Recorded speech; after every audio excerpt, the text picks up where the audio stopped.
Indeed, we are working for the weekend of Friday, and man, what an awesome-looking Friday. Hallelujah. No kidding. Hallelujah. Hallelujah. I love it, and the weather is perfect. Tomorrow, highlight of the summer. Highlight of the summer. Eddie Garrison hosting Sports Talk for Bob realize it's Lovell. early fall now, but what's that? Eddie Garrison hosting Sports Talk this weekend for Bob Lovell? Yes, that is one of them. Okay. It's the sign of the end of summer and the beginning of autumn. I realize that we are now in the, autumn solstice, but the weather's fabulous. Tomorrow, The Mrs. Query Leaf PSA is being recorded we're tomorrow? still a couple of weeks away from that. Okay. It is a tradition, though, Eddie, that you are familiar. A tradition like any other. It involves what is going to happen tomorrow involves myself and another not member of this radio station, but kind of indirectly a recurring character on this radio station. What are you and Derek Schultz doing? Not Derek Schultz, same height. Boy, that's very vague. There's a lot of people that are the same height as Derek Schultz. Different gender. What are you and Shannon doing, Jake? Is it the annual trip to Milwaukee? It is not. That's in December. Okay. Lindsay Monroe of WTHR fame. We got the Corgi races, Tomorrow or is it the Wheatie? is the Wiener Dog Races, baby. Let's German go. Fest out in front of the Athenaeum. Let's go. I love every minute of it. They sent me a 14-page script. I'm like, yeah, we've never followed a single word of any of this, but thank you. We just go out there and let the dogs do the talking, man. And it is awesome. That, and then we have a Stein holding competition. We have a brat eating competition. Really? It's a ton of fun. I can't wait for it tomorrow. But let me begin with this, and we have a big show lined up for you today. This is the final day, Eddie, the final day. Okay. For an extended period of time.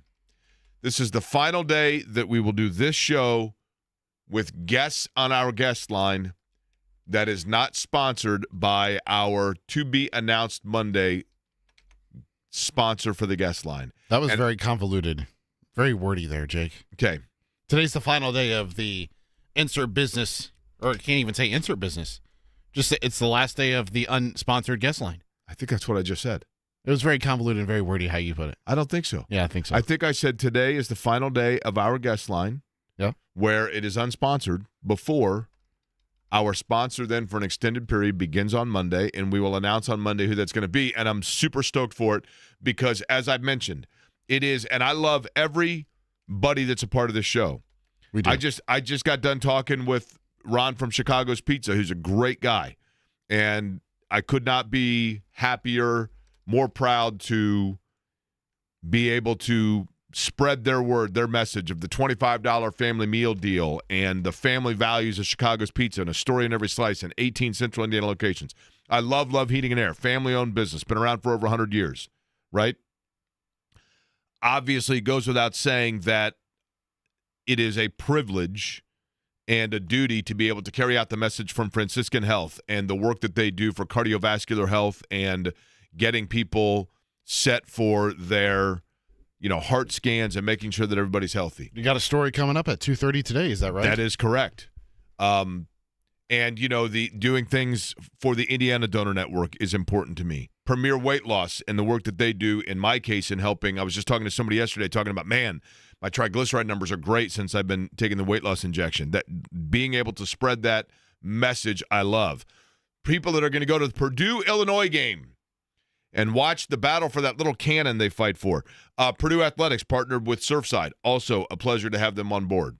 And to welcome on another company that I am a huge lover of their product. I love their story. I love the local aspect of it. I love the fact that it combines my passion for doing this show and doing IndyCar racing, all of it. Cannot wait until Monday. But let's begin with this. Last night, Thursday Night Football. I'm watching the San Francisco 49ers and the Los Angeles Rams. Mm-hmm. And in watching it, I'm looking at the Rams and I'm trying to analyze, okay, is this any sort of a barometer of who and what and where the Colts are? Colts getting set for the Raiders coming up Sunday, Lucas Oil Stadium. Brock Bowers did not practice. JT the Brick told us yesterday he thinks Bowers will play, but will have a knee sleeve on. We will see if that limits Brock Bowers in terms of his effectiveness. Although he is the kind of player that, as good as he is, he makes a difference just by being out there because, the old proverbial decoy. Michael Pittman Jr. also now added to the injury list on the Indianapolis side, correct? He was added yesterday with a hamstring injury and was limited. Joel A. Erickson, a recipient of the Beer Fairy, just tweeted out a minute ago that Michael Pittman Jr. is out at practice today. However, Joel does not see his other counterpart, Alec Pierce, today at practice for the Colts. Now, the Colts, of course, in that game in Los Angeles when, you had Daniel Jones with 2 turnovers, 2 interceptions, right?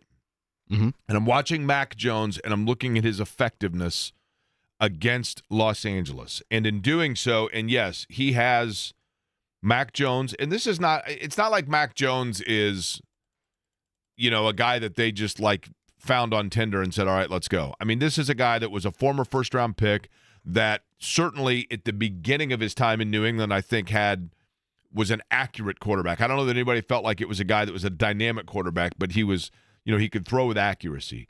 And then things just kind of stalled out for him, and then now, of course, he finds himself in San Francisco. Purdy is out. Mac Jones steps in. So you look at the numbers of what he did yesterday, which were big.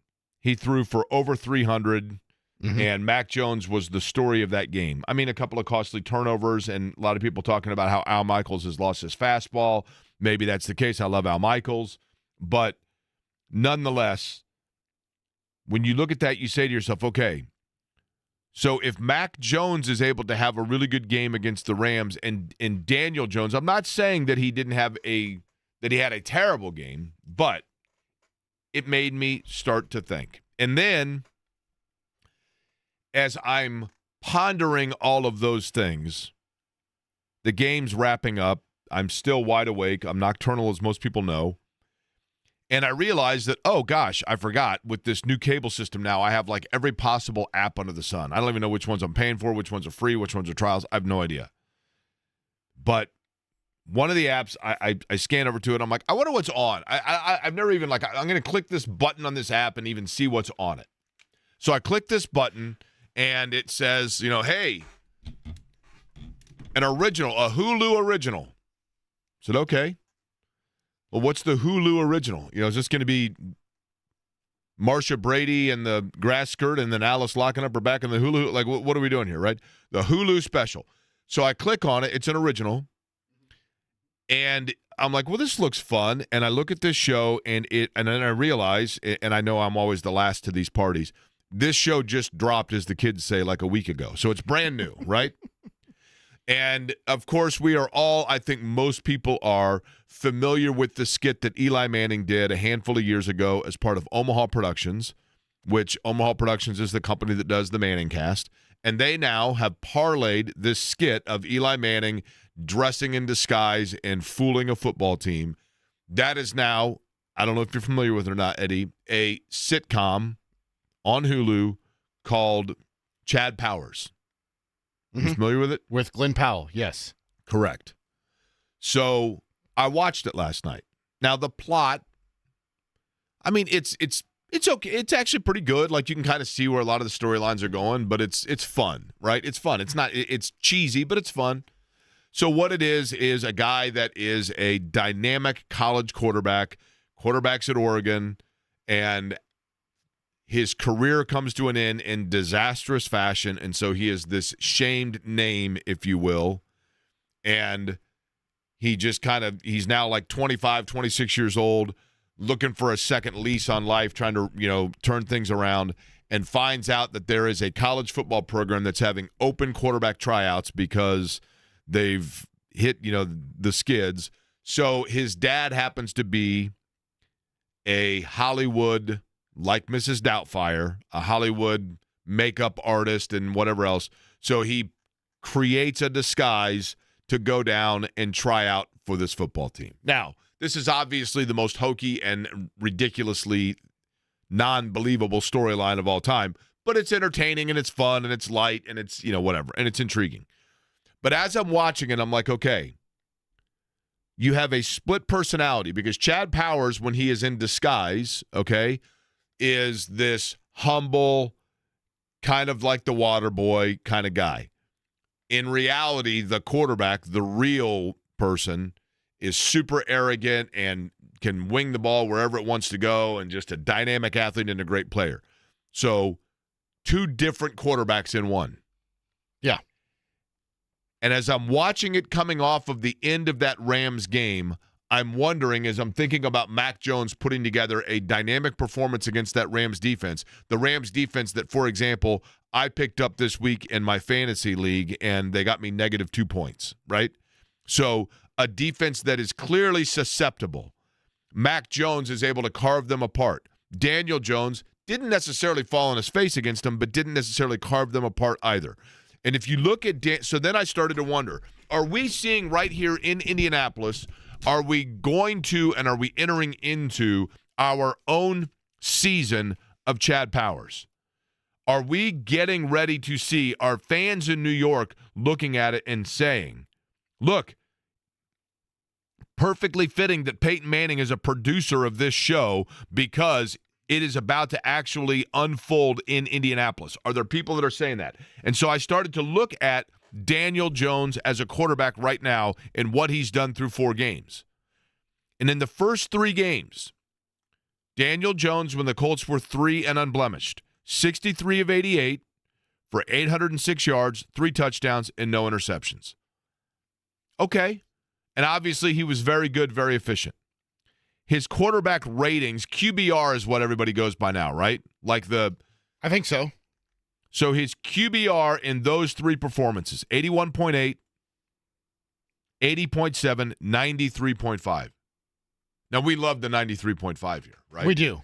We do indeed. We are huge fans of that. That if you are that or 107.5, then you are like Hall of Fame caliber. But game number 4 against the Rams, 24 of 33, not terrible. 262, not terrible. A touchdown, okay. 2 picks.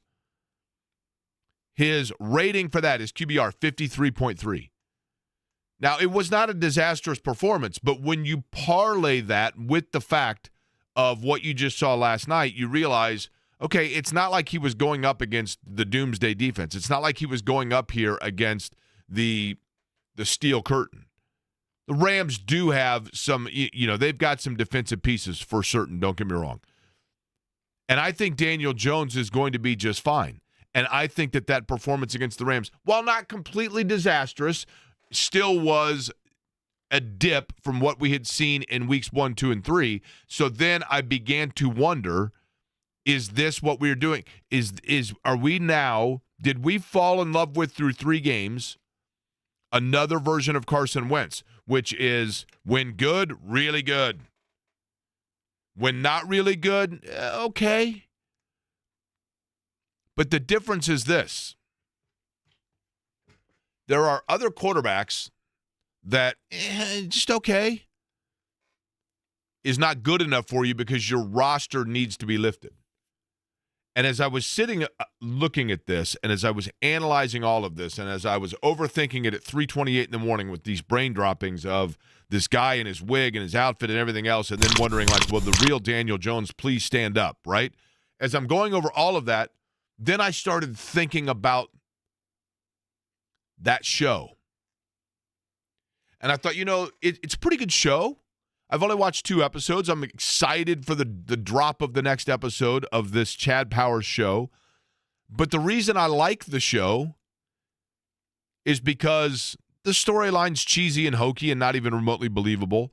But he meets a kid on campus that's kind of a fun side character that helps him out. They have a backup quarterback that he's got to battle for that's a really fun, well-portrayed, perfectly casted, and embellished in terms of his cheesiness level character that makes it fun. They have an assistant coach that is a storyline that you can clearly see developing where you're like, okay, this kind of hooks me in this storyline with this other character. And I realize that while Chad Powers is the name of the show, it is the auxiliary characters that actually are the reason that I'm intrigued to watch episode number 3. And for this version of the Colts, the reality is that while Daniel Jones may be Chad Powers, he may be a quarterback that, depending on the day, you're wondering if people are going to find out that there's actually somebody different underneath that jersey. It's the auxiliary characters that are making the show. And so, while I think Daniel Jones has played really well, and I said yesterday, we may be at the time now where people need to start wearing Daniel Jones jerseys to the Colts games because he's going to be here beyond this year. It's the auxiliary characters also that are going to make the show for him. Jonathan Taylor, Michael Pittman Jr., who we just mentioned on the injury list, Josh Downs, clearly Tyler Warren, Alec Pierce, and then the defense in general, DeForest Buckner, and Kevin Bowen is going to join us on the program later talking about how DeForest Buckner went and talked with A.D. Mitchell. And I know people are tired of hearing the A.D. Mitchell storyline. I get it. But it is a storyline nonetheless. But the leadership of the Colts, when you have a DeForest Buckner going and talking to A.D. Mitchell, different sides of the ball, different rooms, as we like to say now in NFL talk. But yet, nonetheless, you have a leadership there that I think some other groups in this franchise have not had in a while. And those pieces, those characters, those storylines are what are going to draw us back. And, Eddie, I believe that they are, even if Daniel Jones doesn't have the consistency that he had through the first 3 games, and he may very well, even if looking at what the Rams did last night diminishes a little bit, like, okay, maybe going into L.A. and losing a game against, well, they just lost against one of the top teams in the league. And San Francisco's pretty good as well, don't get me wrong, but they went in with a backup. Even if those things diminish a little bit, I do think that more often than not, we're going to see the likable, the winning Daniel Jones, the taking care of the football Daniel Jones. And even if he does have games where he dips, I think the fact that they have that rest of the supporting cast is a real credit to them. And I think they are still on pace for what I said at the beginning. I said at the beginning of the year, 10-7, that may be selling them short now because the schedule itself starts to look favorable. They could go beyond that. Yeah, perhaps. And we still don't really know what Jacksonville is. Like, their offense hasn't been great. They've found ways to win 3 games. The one game they lost was to Cincinnati after Joe Burrow went down with Jake Browning. They let it come back and were able to defeat Jacksonville. And Jacksonville has the same record as the Colts right now. They're tied for first in the AFC South. And it's kind of crazy to say we still don't really know a whole lot about Jacksonville through 4 weeks, but that's why you play the games, Jake. And to your point about, Colts and Rams, last night, the Rams were just making uncharacteristic mistake after uncharacteristic mistake. You had Kyron Williams fumbling at the goal line. You had Blake Corum not bringing in a pitch from Matthew Stafford. You had a holding penalty on a big return that would have set you up in prime position to win at the end of regulation. You had a blocked PAT. You had a missed field goal. Like, there were so many things that went wrong for Los Angeles last night to lose that game that they did not do against the Colts. On the other side, it was the Colts making those mistakes against the Rams, and that's why the Colts fell short. Let me give you one other thing that happens in the show. No spoiler alert here. Don't worry if you have not watched yet Chad Powers or you plan on doing so, okay? I mean, not to mention, it's not like this is Gone with the Wind, right? I mean, this is not, but the character Chad Powers is in disguise so he can play quarterback. He has to wear a mask. Think Mrs. Doubtfire, okay? Of course, it's a comedy as well, so there is a scene where the mask becomes compromised, and somebody's talking to him, not realizing they're talking to a person wearing a rubber mask, and the mask becomes compromised, and it starts leaking. That's all I'll say about the scene. To be fair to Daniel Jones, the other aspect that you have to look towards, and the reason why I don't find it of major concern is because I think this is the anomaly. We know, for example, we've seen in Indianapolis body of work of Quentin Nelson. We've seen body of work of Bernard Ryman. We know, we know on the right side of the line where they, Braden Smith, what you have there, right? And I know that they have Bortolini is new, essentially, even though we've seen some of what he can do. There were times that those whose job it was to mask Daniel Jones and protect him and keep him so that you don't know where he is defensively, that are there to protect him, they did themselves have scenes in the movie against the Rams and the episode against the Rams where the water started leaking through a little bit on the mask, and therefore it was difficult for Daniel Jones to be able to show in any way, shape, or form, even if he wanted to, who exactly he might be. Because uncharacteristically from games 1, 2, and 3, he was under more duress than he was in those first 3 games. And you have to factor that in and say, I do like I don't have concern about the offensive line so long as they stay healthy. I do think that offensive line is it's just a weird position or a weird unit where you have occasional games where, there have been games with the Colts from an offensive line standpoint where you're like, who are these guys? They're like the Berlin Wall. Like, this is the Great Wall of China. The Berlin Wall fell. The Great Wall of China. They're unbelievable for a game or two, right? We had it last year a couple times. And then there are also times where you have the Dallas Cowboys with Emmitt Smith behind them offensive line that just have off days. And I think that was, you'd like to think, because of the aggression of the Rams. And, the Rams have some guys, Verse is the kind of guy that's an anomaly of what you're going to face more often than not. But there were, indeed, pores in the wall that allowed for Daniel Jones to have to rush, and he made a couple of bad decisions with that. But that's another thing you have to factor in. Which is the real Daniel Jones and which is the protection aspect of it, I'm not as worried about. But some of the throws that he made, you could look at and say, okay, if you can get to him, if you can give different looks or stunts, which Daniel Jones are you going to get? I personally think it's going to be the one from the first 3 weeks of the year. A lot to talk about, including college football. Purdue and Illinois coming up this weekend. Goes without saying that with Indiana and Oregon, we ramp that up over the course of next week because it's going to be a top 10 matchup. And then Indiana, if they can hold serve with that, or certainly if they're going to win, but even if they were to lose out in Eugene, going into Penn State a couple of weeks after that, if they were able to hold serve up to that point, I keep saying they'll win if they're ranked in the top 10 in Penn State, because Penn State can't beat anybody ranked in the top 10. We talked yesterday about the Indiana Fever and the situation with the WNBA collective bargaining agreement. Caitlin Clark has not only yesterday, as we played for you, addressed the comments where she was kind of lumped in with that of the WNBA and the commissioner, but she also penned a thank you letter, did she not, Eddie? She did, kind of, yeah. She essentially posted talking about her, how would you word it, her love for Indianapolis or her enjoyment of playing in Indianapolis? Yep. Mm-hmm. Do you have any of the highlights of said letter? I've got the audio. We can play that a little bit later. I would like for you to play, how long is it? Just over a minute. Go ahead and play it now, and there's a reason why, leading up to our next guest. This is Caitlin Clark. What exactly specifically was she addressing in terms of this? Just being asked about playing in the state of Indiana. Here is Caitlin Clark on being a Hoosier now, even though she's obviously an Iowa Hawkeye.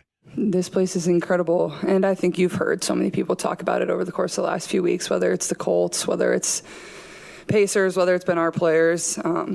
It's just incredible. It's, in a way, it almost feels like a college, like a university, like all the teams are supporting each other, and like you don't get that in professional sports really, but like you have that here, and I think that just speaks, like I always say, like obviously I'm from Iowa, like Indianapolis, I understand it's a big city, but it doesn't really feel that way to me. Like it's a very close-knit group, like everybody supports one another, but then you have the professional sports teams, and that's what everybody's most passionate about here, and that's what I love about it. People really show up. A lot of these fans, like these have been their teams since they've been 5 years old. This is all they've known. These are the only teams they've cheered for, and to have this type of success across the board. Obviously, the Colts have had an amazing start to their season, and the Pacers run last year, and then everything we've been able to persevere and, reach the WNBA semifinals. Like, it's a really special time in this city, and I can't imagine myself in a better place, and just really fortunate to have, made different friendships with different athletes across the city, and just have the support from not only the city but the state as a whole. Which is interesting because she's one of the very few players that are under contract. We knew she wasn't going anywhere, obviously, right? But you hear those rumblings, right? You hear those rumblings from externally, like, oh, Caitlin Clark, not happy, or Caitlin Clark needs to put on weight, or what's going on with her injury, or whatever else. And then, boom, at the end of the year, it is like, look, there's a lot going on around me, but this is where I want to be. And one of those friendships, one of those relationships, one would assume, that has her happy, that has her content, that has her ready to move forward to get past the semifinals of the WNBA, is that with her coach, Stephanie White, who I thought did a fabulous job with that group. And I led the week off by talking about just the level of overall pride I think you had to have in the way that the Fever played and came together collectively and represented the state of Indiana. Stephanie's been kind enough to give us her time each and every week, and the only error she has made, in my opinion, all year is the musical choice that she has for her lead-in next. I said, can you join us on Friday? She said, yes. I said, you picked the musical guest. She picked it. I said, that's very uncomfortable. But we'll do it anyway, and we'll do it next with the head coach of the Fever.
Okay, kudos to you, Eddie. Kudos. I was super worried that when Coach Stephanie White of the Fever said she likes Adele and that's what she wanted as her intro music, that considering that their year came to an end, I was worried that you were going to get snarky with it and play the "we could have had it all," and then it gets uncomfortable. No. And, you know what I mean? No. Because there are two ways when a season ends, I think, oftentimes. And look, for any team, it goes without saying. For any team, when a season ends, there is disappointment right in the moment. But then you can kind of step back and get a broader view of it. And I wanted to do exactly that with the head coach of the Indiana Fever, who joins us on the program, Stephanie White. Coach, how are you? I'm doing all right. How about you? No complaints. I wanted to begin with this. I wanted to read you this, and this is one of many comments that I got when we talked about, that overtime performance with Las Vegas and everything that went into that game and the resolve that your team showed. I got the following from a guy who is a high school basketball coach. He said, last night it was so spot on when everything you talked about and how it leads to being so proud of a sports team. Win or lose is one thing, but sometimes a team does everything that you would want in a team, and it's something that as a fan, it makes you proud of the fact that they represent. Nice job to the Fever of representing Indiana basketball the right way. And I totally agree with that. And I'm curious, though, if, from a professional standpoint, because you have a job to do, Coach, are you able to really step back and say that was remarkable what we were able to do? I think maybe in a couple of weeks I'll be able to do that. I really, realistically, you look at it and you think, yes, it's pretty remarkable. But at the same time, that's what sport is all about. I mean, we think about the history of sport. It's oftentimes the most inspirational stories are the remarkable ones, right? The against all odds ones, the ones that have really good human beings that set an example for life, not just for sport.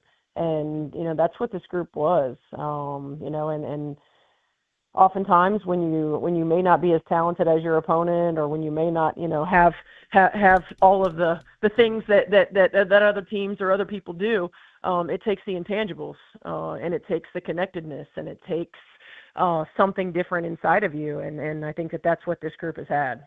There was a clip that was shown on television where they had you mic'd up, and during a time, it was after Kelsey Mitchell had gone down, and we now know that injury, and I want to give full kudos and credit to the medical staff that was there, because we thought it was just, she has a leg cramp, and we now know that that's something that could have been more severe and will be monitored moving forward, but thankfully they were just so fast to act on that, and that deserves a tip of the cap. But you've got to then kind of rally your team together, and you're saying to them, no one is more prepared for, and I'm paraphrasing, no one is better built to be able to respond to this than we are. Nobody can handle this like we can. When you were saying that, Coach, could you see in their eyes that they believed what you were saying? I think I saw fear to start, and that's why I said it, because we had so many of those moments, and at the time we obviously didn't know what was going on with Kelsey. We thought it was cramping as well. And so, the severity of what was happening, wasn't there, but anytime you see a teammate go down, it's hard. And we've had many of those moments, unfortunately, throughout the course of the year, and we've had to rally around them and rally for them and rally one another. And so, in that moment, it was just, I sensed that it could have been a breaking point for our team. But reminding them what we've been through, reminding them that we could find another gear, find another level, that we could find something inside of us that was playing for something more than just to win a basketball game, because we had done it multiple times, and quite frankly, just reminding them who they are in that moment, and whether it was going to go our way or not. We still needed to find something to play for. And by the way, that injury, for those that are unfamiliar, and it's a medical term that I'm not even going to try to pronounce, but essentially what happened was she had a muscle deficiency where her muscles for a 5 to 7 second period essentially paralyzed on her, and she could not move her muscles, and that is something that will be monitored moving forward. We certainly hope the best for Kelsey Mitchell. In terms of the way that in that game, I just thought it was a microcosm of your season, because every single time, and I'm not going to lie to you, Stephanie White, the Fever coach, is our guest here. With sport, Coach, and I think you know this, sometimes when you are involved from a working standpoint in a game, you see it differently. You know this. I mean, you've done radio and done television analysis of games. You just kind of watch it differently, right? Like the fandom in you kind of goes away. Right. It has become rare with teams that all of a sudden 15-year-old me comes out again and I'm pacing and whatever else. I actually did that in this game because it was such a great story and I loved the resolve of it. And every time it got to like 5 points, I thought, oh gosh. And then I'd turn around and I'd come back and boom, it's tied again. Mm-hmm. It was a microcosm of exactly your year. How was that? What is it about this group that was different? I think number one, I truly believe in my heart that connected teams are winning teams. And this is a group that was incredibly connected. And it's not something that you can produce. It's something that happens organically. And this group, no matter who came into the locker room, at what point in the season they came into the locker room, the people who had been here navigated, embraced, empowered, and also showed them the way. We had, five people on our team that didn't start the year with us, if I'm right about that. And our mantra from the very beginning of the year was we over me. We started the season understanding that we had a lot of talent in the locker room, but also with a lot of talent comes challenges because not everybody's going to get to play, even when they should deserve to play. Not everybody's going to, and so we started the year talking about we over me. And every time a new player came in, they hadn't been in our locker room since April.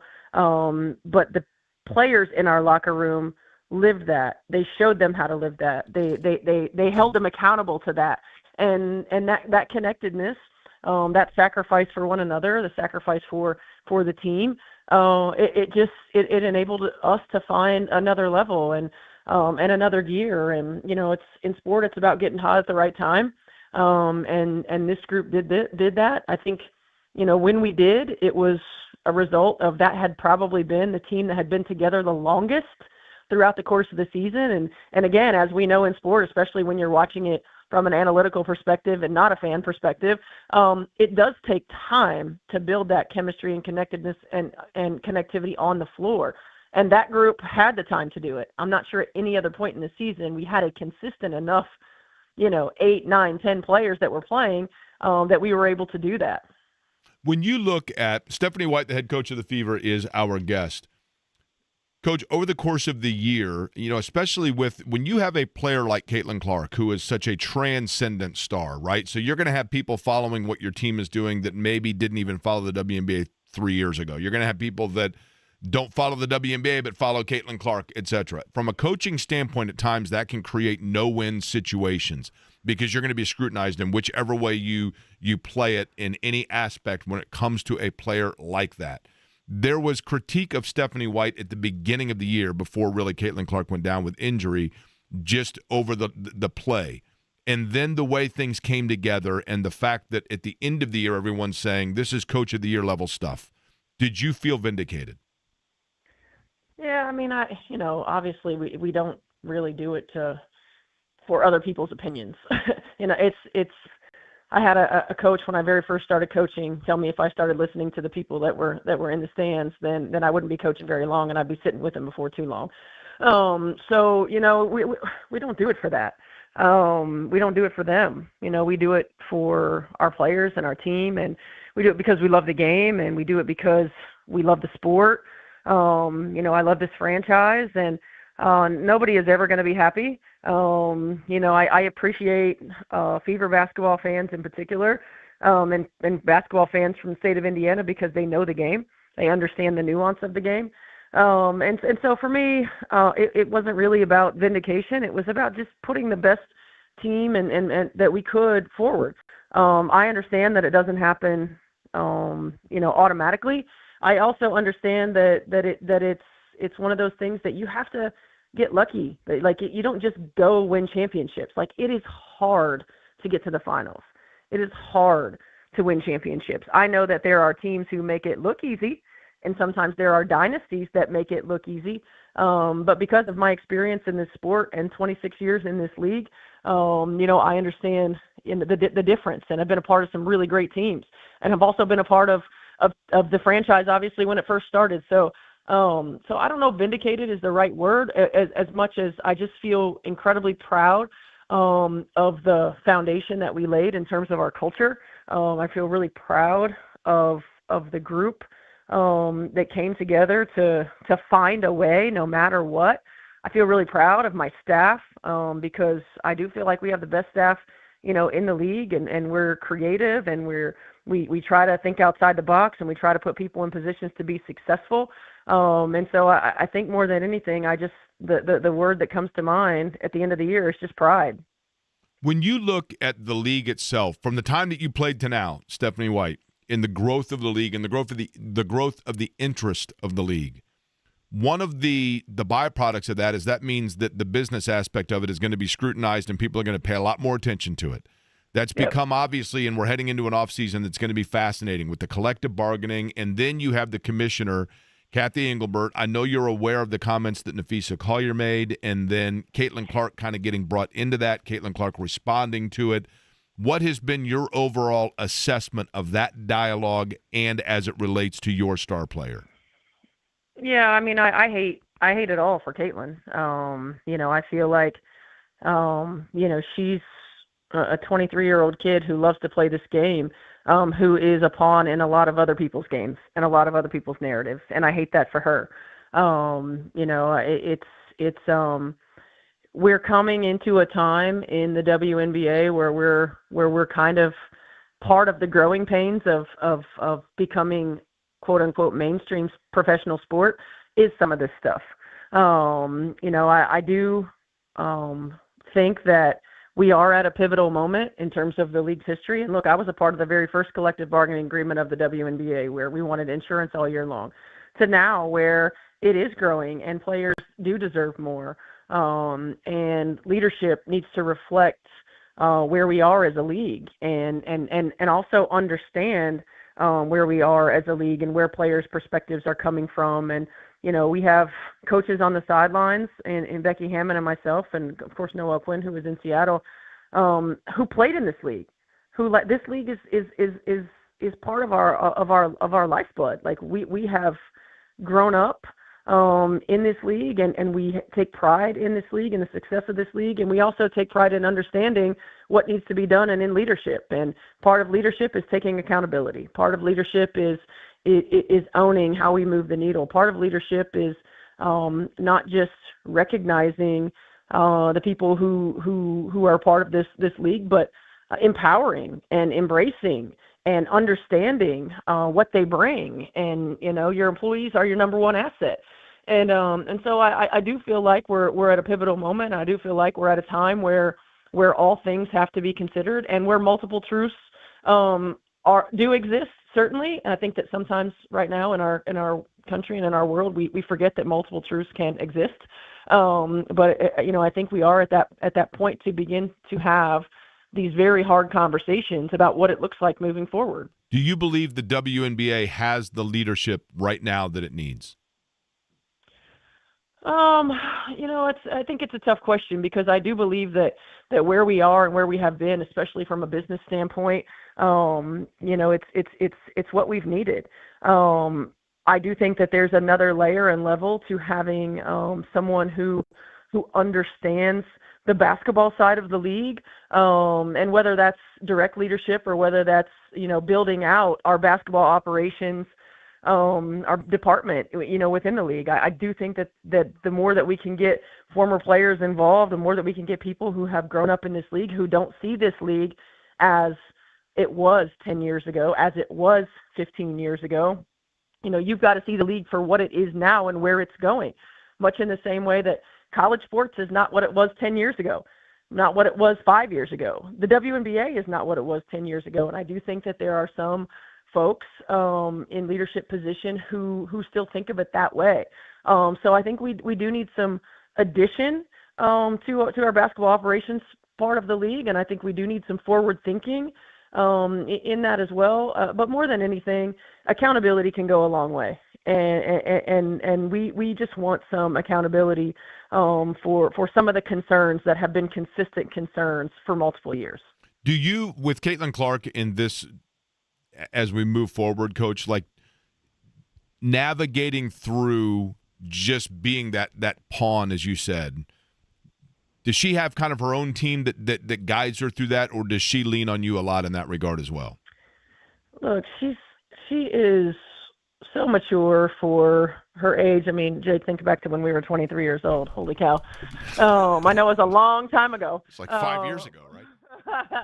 But she's so mature. She has people, in her corner, and people that can help her. She gets it. She understands the big picture. We'll have conversations. I've been in a very small way in some of the situations that she's been in. Certainly not with social media and all of that stuff, but we've got players and staff that have played in this league, but no one outside of a Tiger Woods, right? A Serena Williams. You can probably name just maybe a handful more of athletes who have been the game changers and who have experienced what Caitlin Clark is experiencing. So that no one can really relate to what she's going through. I think the biggest thing is we can be there for her. We can offer perspective and do what we can to help deflect and navigate. But at the same time, it's a life that she has to lead. And, I think she does it admirably. I'm not sure that myself at 23 years old or myself at 48 years old could do it in the same way that she does, with so much grace and humility. Lastly, Coach, I wanted to share this, and it sounds personal, but it's public, and I'll tell you why. And I know that I pointed this out to you. I've mentioned this on the radio before as well. But over the course of this season, my dad has gone through a challenging medical period. And while he is hopefully and thankfully looks like he's going to be okay, it's not to say that it has not been a long road with a lot of challenges. And the one thing, literally the one thing on the daily basis that was like my assignment was to make sure on his board where he is getting his treatments that he knows when the next Fever game's on. He has his Fever hat that he would put on for every game. He's been a lifelong sports fan. I don't know that I've seen him magnetized towards a group and towards a team in giving him on a day-to-day basis a purpose like what you guys did. And I say that not for the awkward nature of a personal story on the radio, but because I think it's a public one, because I think so many people in this town found that and saw that. And I hope, while I know it's been a disappointment in the way the year ended for you guys and you have a lot going on, that at some point you're able to sit back and accept the gratitude of a city and of a state for representing it the right way and giving a lot of people a purpose. No, I appreciate that, Jake. Thank you so much. And, this, like I said, this group is, you mentioned it, doing it the right way, leading by example. And we often talk about, sport is the greatest indicator of life and of life lessons. And I think that this group has shown, community has shown, the league has shown the nation, a lot of really good life lessons and been leaders in a lot of different ways. And so I'm really proud of them. Well, Coach, enjoy the off season. I know there's still a lot of work to do. You are welcome back anytime, but I am most grateful for your time over the course of the season. I appreciate it, Jake. Thank you. Stephanie White, the head coach of the Indiana Fever. All right, a lot more to get to. We'll get back into that injury report for the Colts and Raiders coming up on Sunday, because there are some key names in it. And as well, Kyle Neddenriep going to join us still on the program today, Kevin Bowen, and it's a Franciscan Health Feel Good, Good for the Heart Friday. All still to come here, 93.5, 107.5 The Fan.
for her time and for doing that each and every week. She obviously had no obligation to join us each week, but was kind enough to do so, as Rick Carlisle does as well on the morning show with the guys during the course of the Pacers season. You know, it might be good luck because they both had pretty good seasons in terms of this radio station. All right, coming up Sunday, Colts Raiders, Lucas Oil Stadium. Couple of players, big time names that are, you know, might have fantasy football implications too, are on the injury report and have had a light week.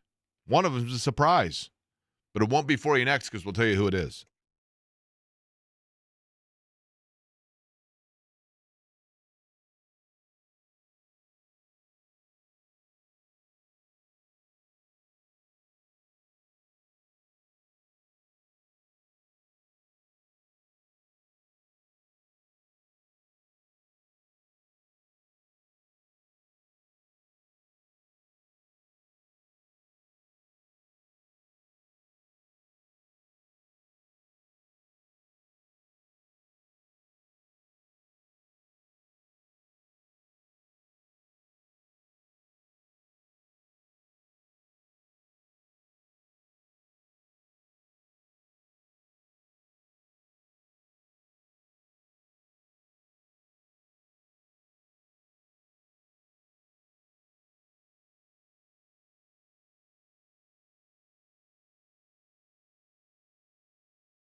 You know, every once in a while, and there is big news to get to here in literally just a moment that I will get to about the Colts and the Raiders.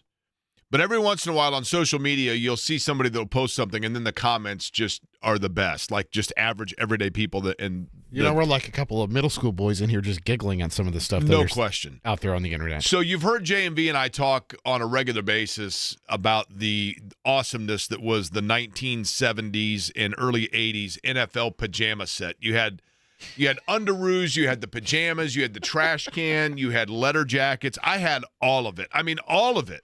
Did you have the one that you saw?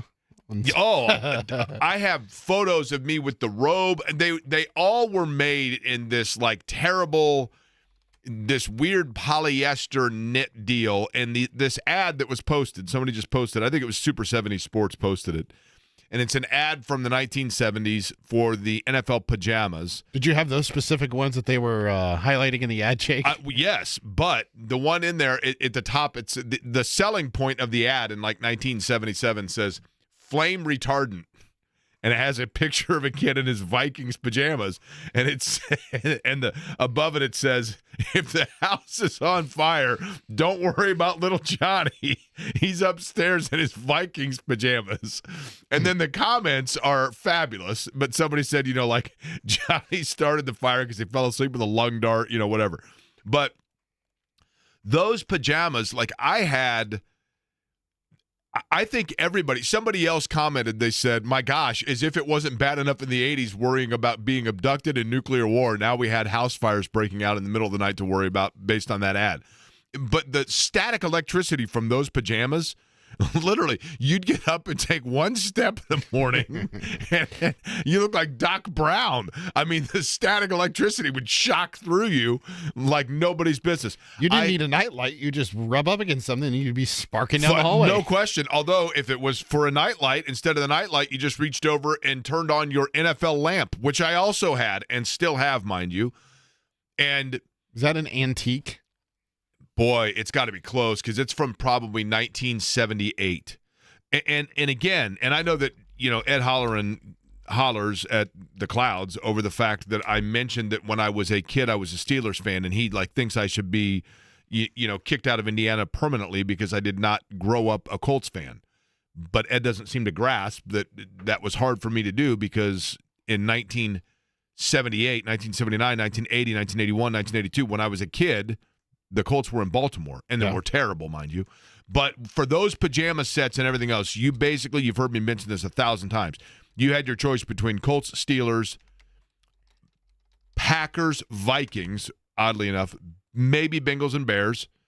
And then the other one would be the Raiders, who are coming here this Sunday. And by the way, Steelers was the team, because my dad worked in the steel business, that I had every single thing. Raiders are coming here, and here's what we know in terms of the Colts. Do we happen to have the breaking news sounder, Eddie?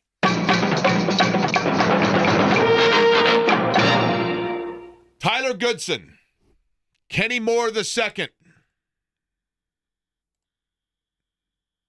Daniel Scott, and Alec Pierce have all been ruled out for the Colts game coming up Sunday against the Las Vegas Raiders. Now, that's not to say that there are not others that you keep an eye on to see. For example, on Matt Gonzalez on the right side of the line, he did participate in practice all week, but he did not play a week ago. But it looks like he is going to be good to go. But there is a receiver for the Colts, Eddie, that appeared on the injury report kind of at the last minute, right? Yeah, not Alec Pierce. But on Alec Pierce front, Jake Steichen said that he didn't clear concussion protocol, obviously. Pierce felt bad after practicing on Thursday. Now, the receiver that ended up on the injury report after yesterday's practice that wasn't on there following Wednesday's was Michael Pittman Jr. with a tissue issue. It was a hamstring injury. A tissue issue? Yeah. I don't know that I would want any injury of mine listed as a tissue issue. Right? Well, it's a hamstring injury. He was not listed as a tissue issue. I thought you said it was a tissue issue. Well, yeah. I mean, the hamstring is a tissue. The hamstring's a muscle, isn't it? It's a soft tissue injury. I thought the soft tissue is I was thinking tissue injury. I guess you're right. I was thinking tissue injuries were like when they have like ligament stuff, like sprained ankle, that kind of thing is always listed as a tissue. Can you look that up? As a tissue, the ligaments, or is the tissue muscle? Refers to damage occurring to the soft parts of the I can't even say that word anymore. Musculoskeletal system. There we go. Including muscles, tendons, and ligaments. So basically anything that can tear is a soft tissue. Otherwise, it's a bone, right? But I would expect that Pittman goes, right? You would think so. For the Colts, and then on the other side of it, Brock Bowers still is a question mark for the Raiders, but I think for sure Bowers goes. I think he plays. It's just a matter of, how effective he's going to be. But he is the kind of player that is effective regardless of the number of looks he's getting. If he's not getting open in space, I don't know that you're worried about it just because of the fact that he has the ability, does Brock Bowers, like Tyler Warren. Did you ever play? I didn't, so Eddie, certainly I would assume that you did not. But there was a game years ago, around the time of the flame retardant pajamas, okay? There were these games that you could get that were magnetic football games. And there would be one little I don't even know how it worked exactly, but you would turn it on, and there were all the little army-looking guys, but they were football players on this metallic field, and and they'd barely move around, and there was like one, and then it would magnetize, and the pieces could come on it. There was always one piece that just kind of like floated around on its own, and other things kind of magnetized towards it. That's essentially what Tyler Warren and Brock Bowers both are for their respective offenses. The Raiders, like the Colts, have a dynamic running back in their backfield that you assume can open things up and get things going for you. But so much of that is based upon the defense being softened out or stretched out.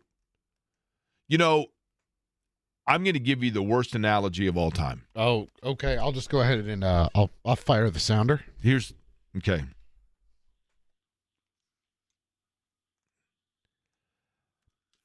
I use this analogy when I do track tours for IndyCar stuff, and it's probably more applicable when trying to distinguish the difference between the softer compound red tires and the primary tires in IndyCar racing.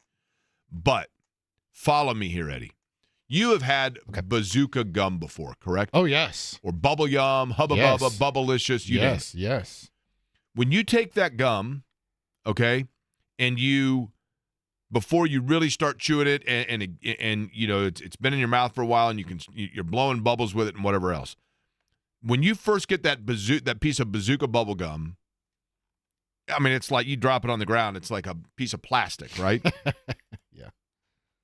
But then, eventually, after it's been in use a little bit, when you can begin to stretch it out, now all of a sudden it is much easier to not only blow a bubble, but the expansion of it is a lot lighter, and it's easier to poke something through it, if you will. Boy, okay? Big League Chew, you could get some gnarly bubbles. Yeah, but the flavor lasted like half an inning. Yep. But what Tyler Warren and Brock Bowers both do for their respective offenses is it feels like when you look at a defense, the Colts a year ago, offensively speaking, allowed every defense to basically be a fresh out of the wrapper piece of bazooka bubblegum. It just was this block right there. They could load up the box, and you weren't worried about the defense didn't have to expand and stretch itself out. But now when you get Tyler Warren on the field, and for the Raiders, Brock Bowers is the same guy. As a matter of fact, you would go so far as to say the Colts are basically trying to emulate Brock Bowers. What those guys do, because you can put them anywhere and you have to constantly be aware of where they are, that defense now is going from being that right out of the wrapper piece of bazooka bubblegum to one that's needing to be stretched to cover as many areas of the field as possible, and thus it is a lot easier to penetrate through it once you break through. And that's what is so important about Brock Bowers for the Raiders, in the fact that defensively you have to be aware, even if you don't know whether or not they're going to test that knee that he's going to have wrapped to get him the football, the reality is that you have to be aware of where he is, and that stretches you out now where you just can't load that up and be that one square piece. Also, yes, to agree. Also, Shane Steichen was asked today about the status of A.D. Mitchell and if he'll play on Sunday. And for some reason, Jake, I've seen a lot of reporting that there was some random noises. And if you recall, Jake, that specific jackhammer noise, that one right there, that happens when they're working through stuff. That's right. That's right. And so, yeah, Shane Steichen said we're working through that when asked about A.D. Mitchell's playing status for Sunday. Now, just out of curiosity, is that because, and wait for it here, but the other sound effect that you can hear, and it doesn't necessarily come from the field where you hear that noise of guys working through it, but rather when you get back towards the locker room area and near the showers, there are oftentimes guys that simply afterwards, you know what they have to do, correct, Eddie? You can hear it. You can hear them singing it from afar because once they work through some things, then they can go out there. But if they just have the slightest of hiccups, that means the next day they've got to do this. I know. It's bad on me, Jake. Bad producer. I don't have it ready. You don't have the zestfully clean sounder? I don't have it ready. I'm so sorry. That's not a hotkey. We need to have a meeting about this. They have that hotkey where see, we have that, but you don't have the always popular "we got to clean it up" soundbite. There we go.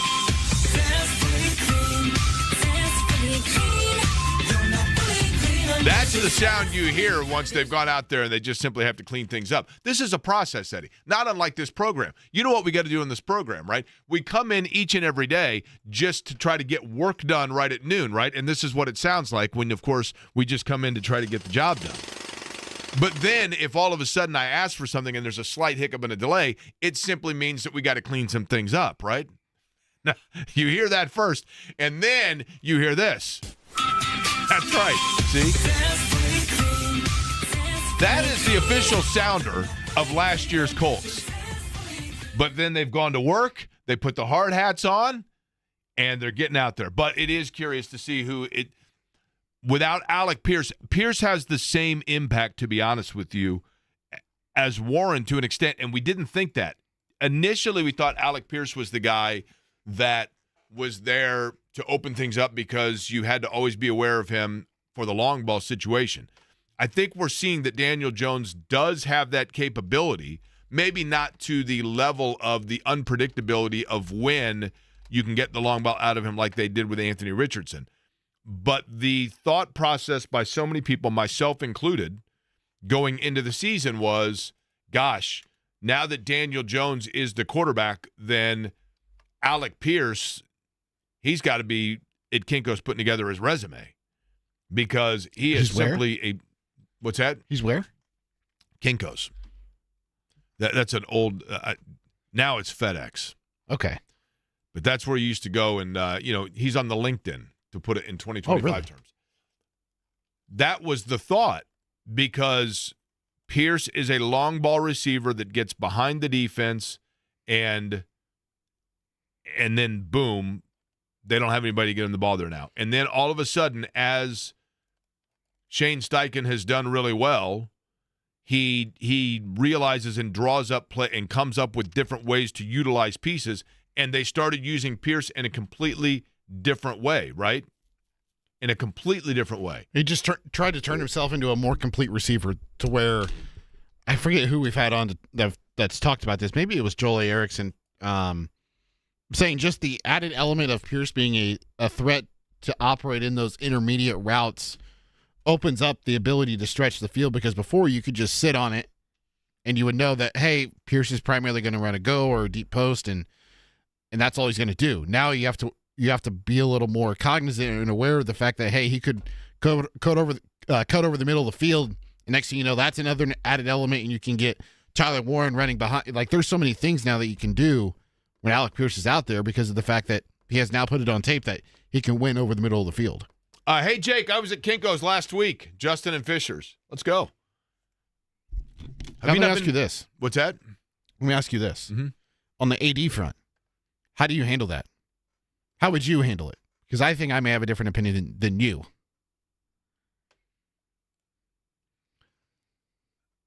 A.D. Mitchell, I'm not in the locker room, right? Mm-hmm. And when I say that, I don't mean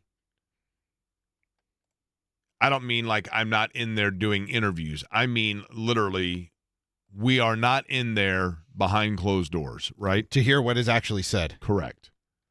Or in the meeting rooms, for that matter. I know that. Here's the thing I would say about the situation with A.D. Mitchell. I think you have to read into the way the teammates reacted to him. If A.D. Mitchell is an immature guy that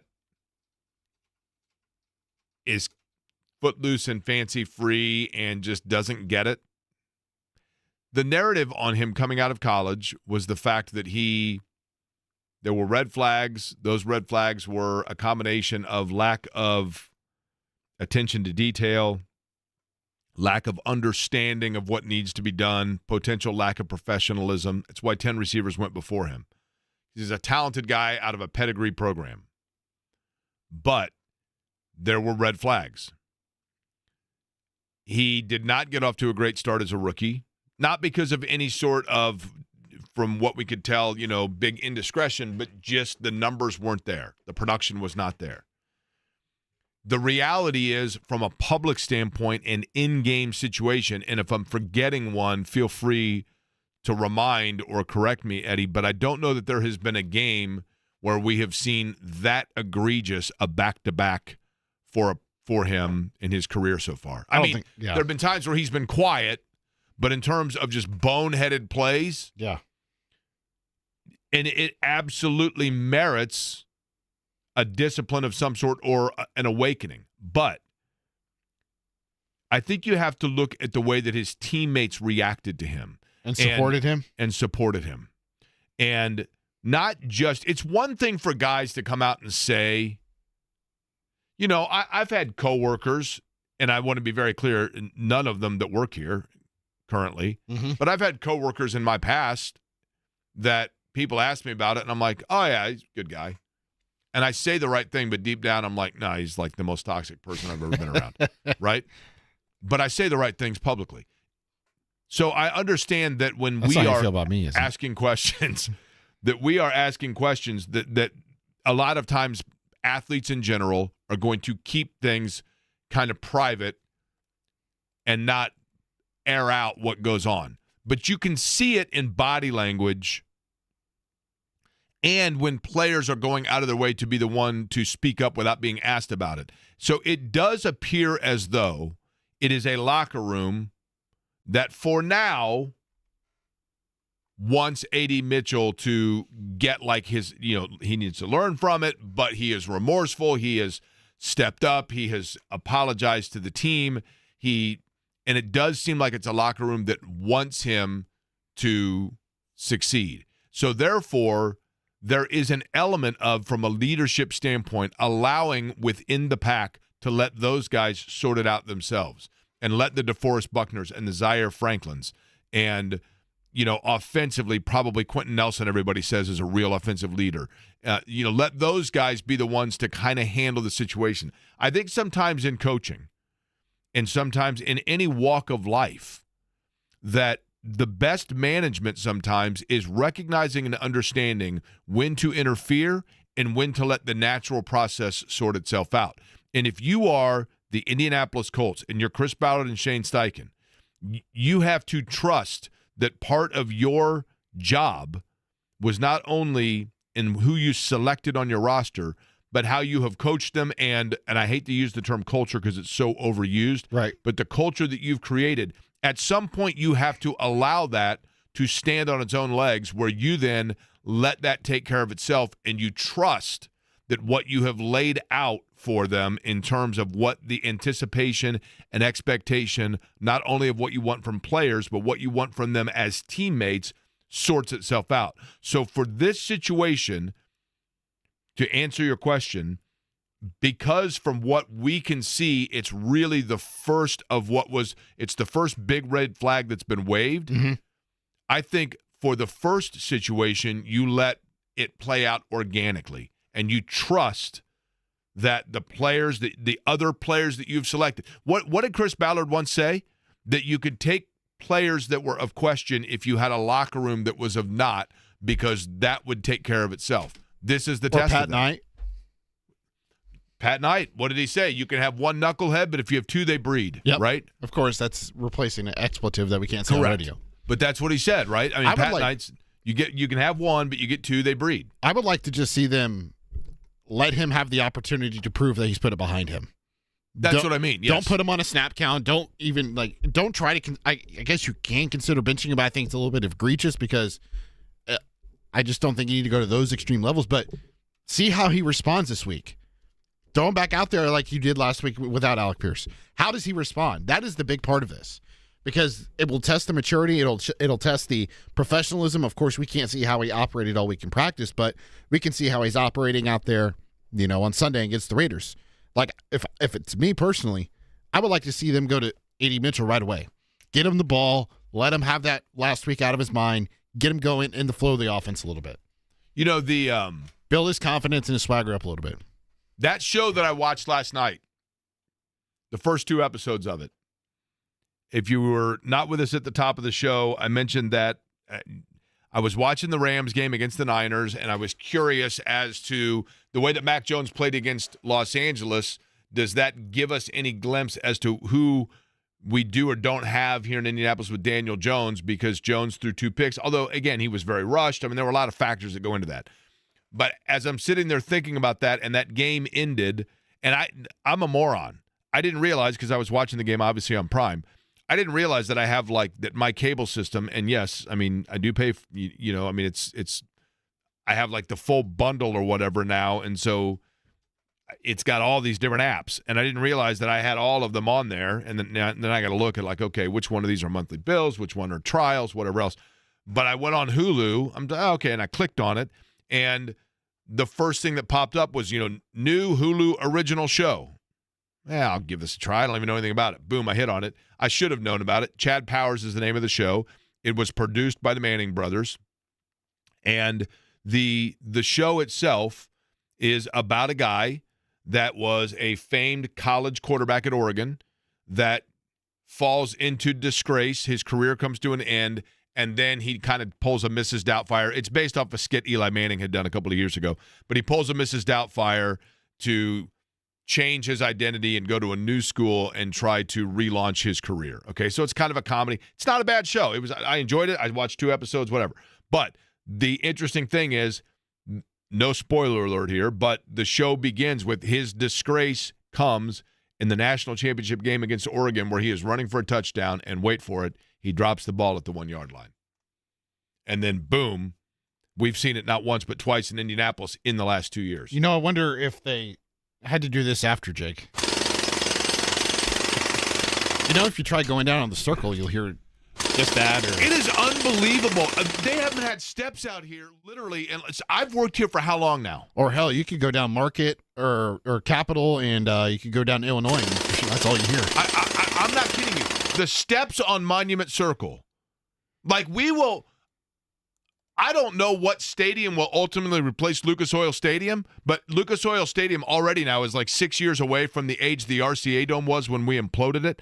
I kid you not. We will have a new stadium proposal, funding, and one built that looks like Jerry World in this town, and they still won't have the steps repaired on Monument Circle. It's unbelievable.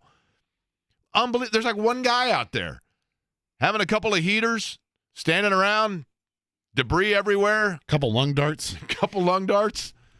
Kyle Neddenriep, by the way, high school football. Lots of guys getting to work under the lights on Friday Night Lights. We'll talk to him about it next.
So that show I mentioned, Chad Powers, it's a fun show. It's not a show to be taken seriously at all, and it's got, obviously, you got to suspend some reality when you're watching it. But essentially what happens is this guy who's this quarterback in a big game, his team lost primarily simply because he was completely clueless as to how to act, especially once they lost the game, right? Speaking of lost and clueless, we bring on Kyle Neddenriep from the Indy Star. That's exactly right, because it's Friday night, under the lights tonight, big games, including one that he is going to be seeing a player that I did not realize right here in Indiana. We have one of the top recruits in the country as an underclassman. I think that's one of them that Kyle Neddenriep will see tonight, but we'll get to that. Kyle, how are you?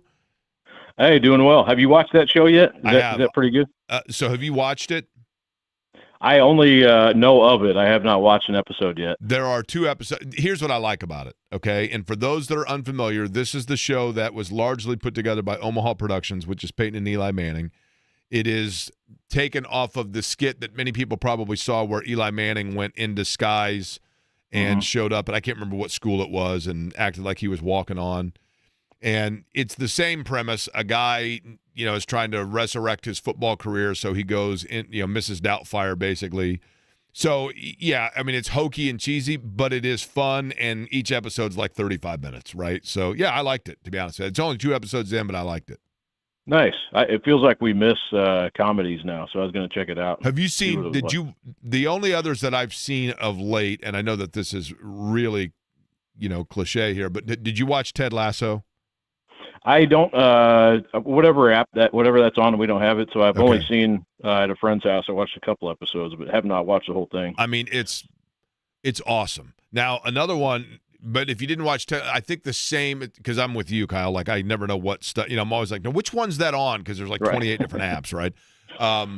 Landman, have you seen that with Billy Bob Thornton? It's not a comedy, but it has a lot of funny parts in it. Have you seen that? Yeah, I did start on that because that was I watched 1923. Was that and enjoyed that. I think that's on the same streaming platform. Correct. So that's right. I think those might be Paramount. Yeah, and then the other one is Stick, which is kind of like Ted Lasso, but not near as good. But it has Owen Wilson in it. It's about golf, and it takes place in Indiana. It's pretty good. Wow. Okay, I heard about that one too. It's good. All right, so let's get to the games that you'll be streaming, if you will. Not really, but you'll be watching them in person tonight. You are going to be at Warren Central and Lawrence North, correct? Yeah, you mentioned Monsoon Sales, the 5-star receiver that Lawrence North has, and pretty cool honor for him. I don't remember how many, 5 stars we've had. There haven't been a ton, I would say, to reach that stature. That's basically talking about top 25 in his class in the country, and he's actually 24/7 Sports, which does a good job covering, recruiting and in my opinion, doing rankings and things like that. They have him number 6 this week that came out. So, that's a pretty cool honor for him. And he is what year? He's only a junior, so this is the 2027 class. So he's not. Kyle, what's interesting to me about this is, and you tell me, you cover high school sports. Typically if a player is a top 10 national level player in basketball, we know of them as a household name by the time they're like a sophomore. But yet it seems like we see more of, from the football standpoint, players not getting on that radar until the latter part of their high school career. Am I off base in saying that? No, that's totally correct, I would say. And even Sales last year was really good. Lawrence North was, and if they would have made it to state, I think he would probably be a name that's even more out there. But they, Brownsburg flipped him by 1 point in the regional, so he didn't quite get on that stage. But he had a great year last year. But even to your point, as a freshman, he was not even on varsity. So, when you're talking about basketball, normally those top players are already – they come into freshman year and they're, even if they're not a star player, they're already like, oh, that kid's going to be a star. Whereas football, you oftentimes don't put a 14, 15-year-old kid out there against 18-year-olds just because they're not, your body's just not ready for that yet. So it's pretty rare, even for him. Like last year, he's so much better this year than last year, I would say, and I'm looking forward to seeing him play tonight. But he, you could see it last year. Like he was the he's a very physical specimen. He's 6'4" or 5", and so he looks the part walking in, and then you watch him play, and it's like, okay. But he wasn't. Davion Chandler was their top receiver last year, and he went to IU. So even last year, he wasn't their top at that position even. So, to your point, I think that's absolutely correct. There are kids who come in and, play more as a freshman, but I would say more of the time that's probably at the smaller class levels, or, depending on position. Sometimes you see a freshman quarterback come in, but, some of the more physical positions, it takes a couple of years for most kids. Man, I mean, I'm looking at it right here, okay? 6'5", 195, so obviously there's a little bit of bulk that needs to go on there, right? But, and already, I mean, just the list of schools, I mean, it's basically everyone. Clearly, he's going to have his choice of where he wants to go. But to go back further on this, are we talking about, and it's pronounced, is it Monsoon? Is that how you say his first name? Yeah. Yeah, Monsoon Sales at Lawrence North. Are we talking about somebody that is now on the radar because of just the intangibles, quote unquote, or is their body of work on the field where you go, yeah, I mean, this guy's been a different level already, or is it more so what it looks like he's going to grow into? I think it's a combination. I mean, he is producing, and he did, like I said, last year, he had like probably 600 yards, close to that, receiving. And also what I think helps him, Jake, too, is he ran track this past spring, and his numbers were really good. I don't have them off the top of my head, but he performed really well in track. So you could kind of see the track speed translate to football. And when you're doing that at the height he's at, I mean, it's not like he's a 5'10", speed burner. He's a 6'4" speed burner, 6'5" speed. So that I think also is a good thing for him. And Pat Mallory, the coach at LN, he coaches track, so he gets a lot of his football guys to do track. And what a great thing that is, because those track numbers translate, and those track workouts translate. So I think that helped him too. And he just looks like this will be the first time tonight I've seen him in person this year, other than practices. But everything, he's just more physical, more I wouldn't even say more physical, just more built, more just comfortable, I think, with who he is. And as a player, that's, very much obvious. And they have a new quarterback this year too, so that's another transition that they have. Quarterback last year graduated. They have a really good one this year, Darian Prather. But yeah, I mean, he and I always kind of worry about kids getting ranked too highly, because then it's almost like, where do you have to go from there? It kind of becomes a thing where it's like, he didn't rank himself there. Or other kids I've covered, like, they didn't ask to be ranked that highly. So, but then the criticism comes too when you don't put up 200 yards a game or score 30 points a game, and gosh, I've heard so many adults ragging on high school kids for that sort of thing. I can't even count how many times, but yeah, I mean, I definitely think he's going to be able to choose wherever he wants to go, and it's going to be, it's going to be a blue blood school or whatever you want to categorize that as. I mean, he's going to have his choice of whatever he wants to go to. Kyle, when you look at this weekend, Kyle Neddenriep, Indianapolis Star high school football writer, is our guest. This weekend, Lucas Oil Stadium, it's the Colts and the Raiders. Raiders are a team that, there was some question about them coming into the year, but we talked to JT the Brick yesterday, who does Raiders radio, and he was saying, he's like, look, the time is now. If they don't get a win now, then it is a boulder in the stream game perhaps for Las Vegas. I know we're a little later in the high school slate, but is there a team that you look at and you say, expect a little bit more, and this is the weekend where it's got to get going in the right direction for them? Yeah, I mean, I would say JT the Brick too. I remember listening to him back in the day. I didn't know he was doing Raiders. He probably has done that for a long time. Yeah, he's been in Vegas, he said, for 24 years or something like that. Yeah. Okay, I remember listening to him on. I think he was doing overnights maybe when I was delivering Domino's pizzas back in the day. But regardless, I would say, yeah. Did you deliver a lot of Domino's in the late night? Yes. What was your shift? Let's hold the phone here on the football question. What was your shift while you were delivering Domino's pizza, Kyle Neddenriep? Uh-oh, what did I walk into here? Well, you I drove feel like into this it. is a trap. No. I think we closed on weeknights. We were at 2 a.m. So I worked a lot of back in the day, they would give you a pager though. If they let you off, that you're like you're like Sir Mix-a-Lot, running around your beeper. Yeah, okay. Right. They would give you a pager, and then you and a bunch of doctors, right? right.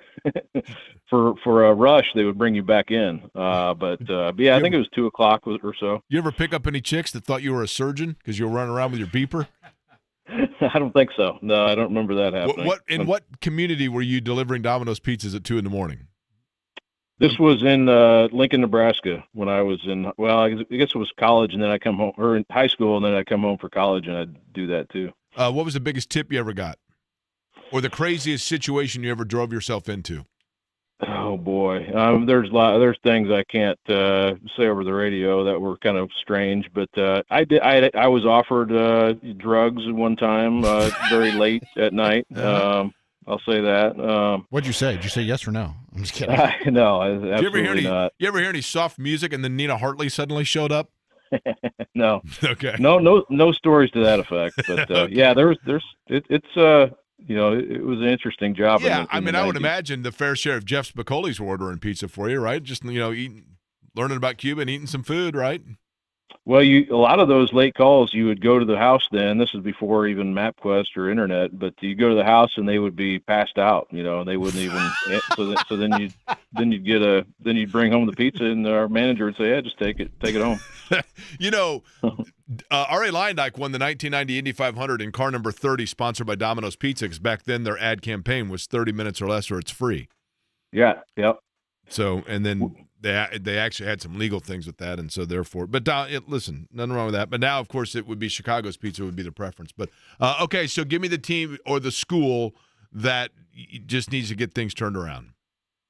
Well, the game I was thinking of, and it's not necessarily get turned around, but I would say the game that probably falls into that category would be Avon and Westfield, because Avon is now they've lost 3 out of 4. I think they're a really good team. Westfield is a team that obviously they've been really good for years. These past few years, Avon hasn't been able to knock them off here recently. But I think this is going to be a great matchup, and you don't want to go into the end of the season here losing too many in a row or a chunk of games. So that's I think a game to watch. That see if Avon can beat Westfield at home tonight. Westfield played really well last week against Brownsburg, so I'd say that game probably falls into that category. Also of interest, I think too, is just the Center Grove Cathedral game. Center Grove's a 6-0 team, but haven't played. Maybe they've played some teams that are not having great seasons, I would say, and then they played an out-of-state team. So we haven't really got a gauge on that. That's kind of a gauge game, I would say, because the next 2 weeks they play Cathedral and Lawrence North.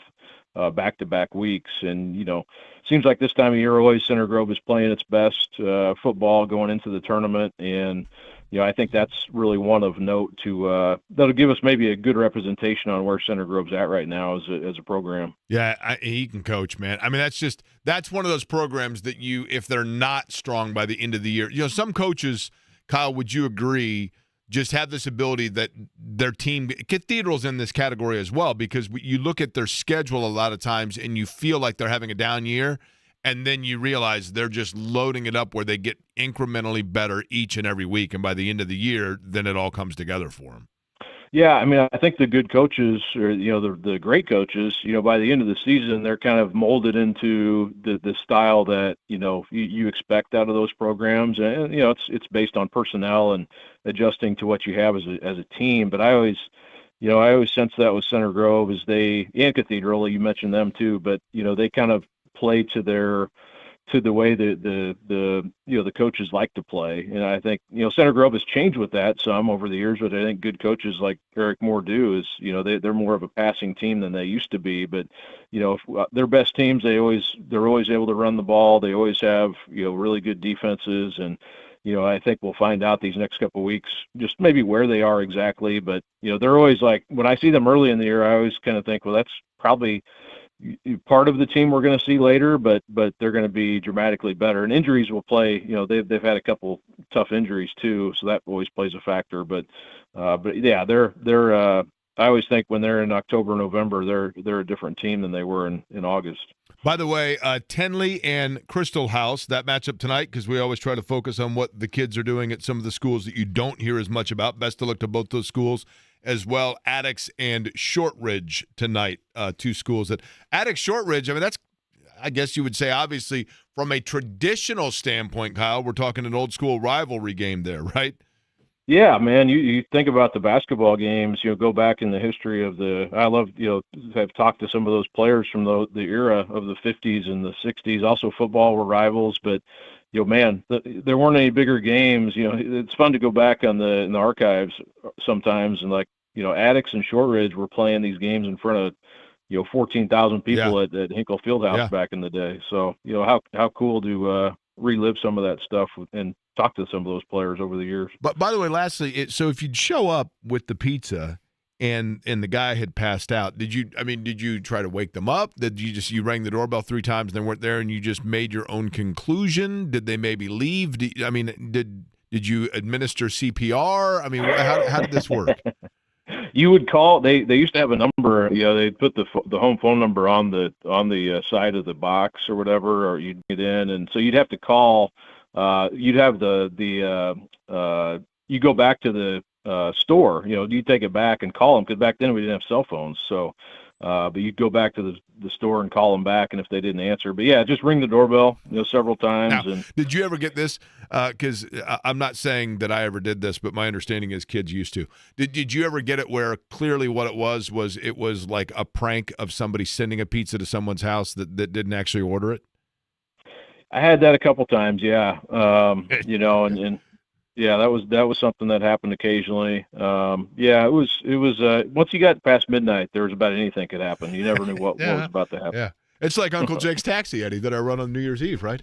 No puking in the Jeep, right? Although the Jeep puked on itself, and they're putting a new engine in it, and I'm got another week before I get it back. That's a whole different talk show. Kyle, all right, we didn't know that we were going to go down all of those different segues, but I appreciate you going along for the vagabond journey nonetheless. Absolutely, I enjoyed it.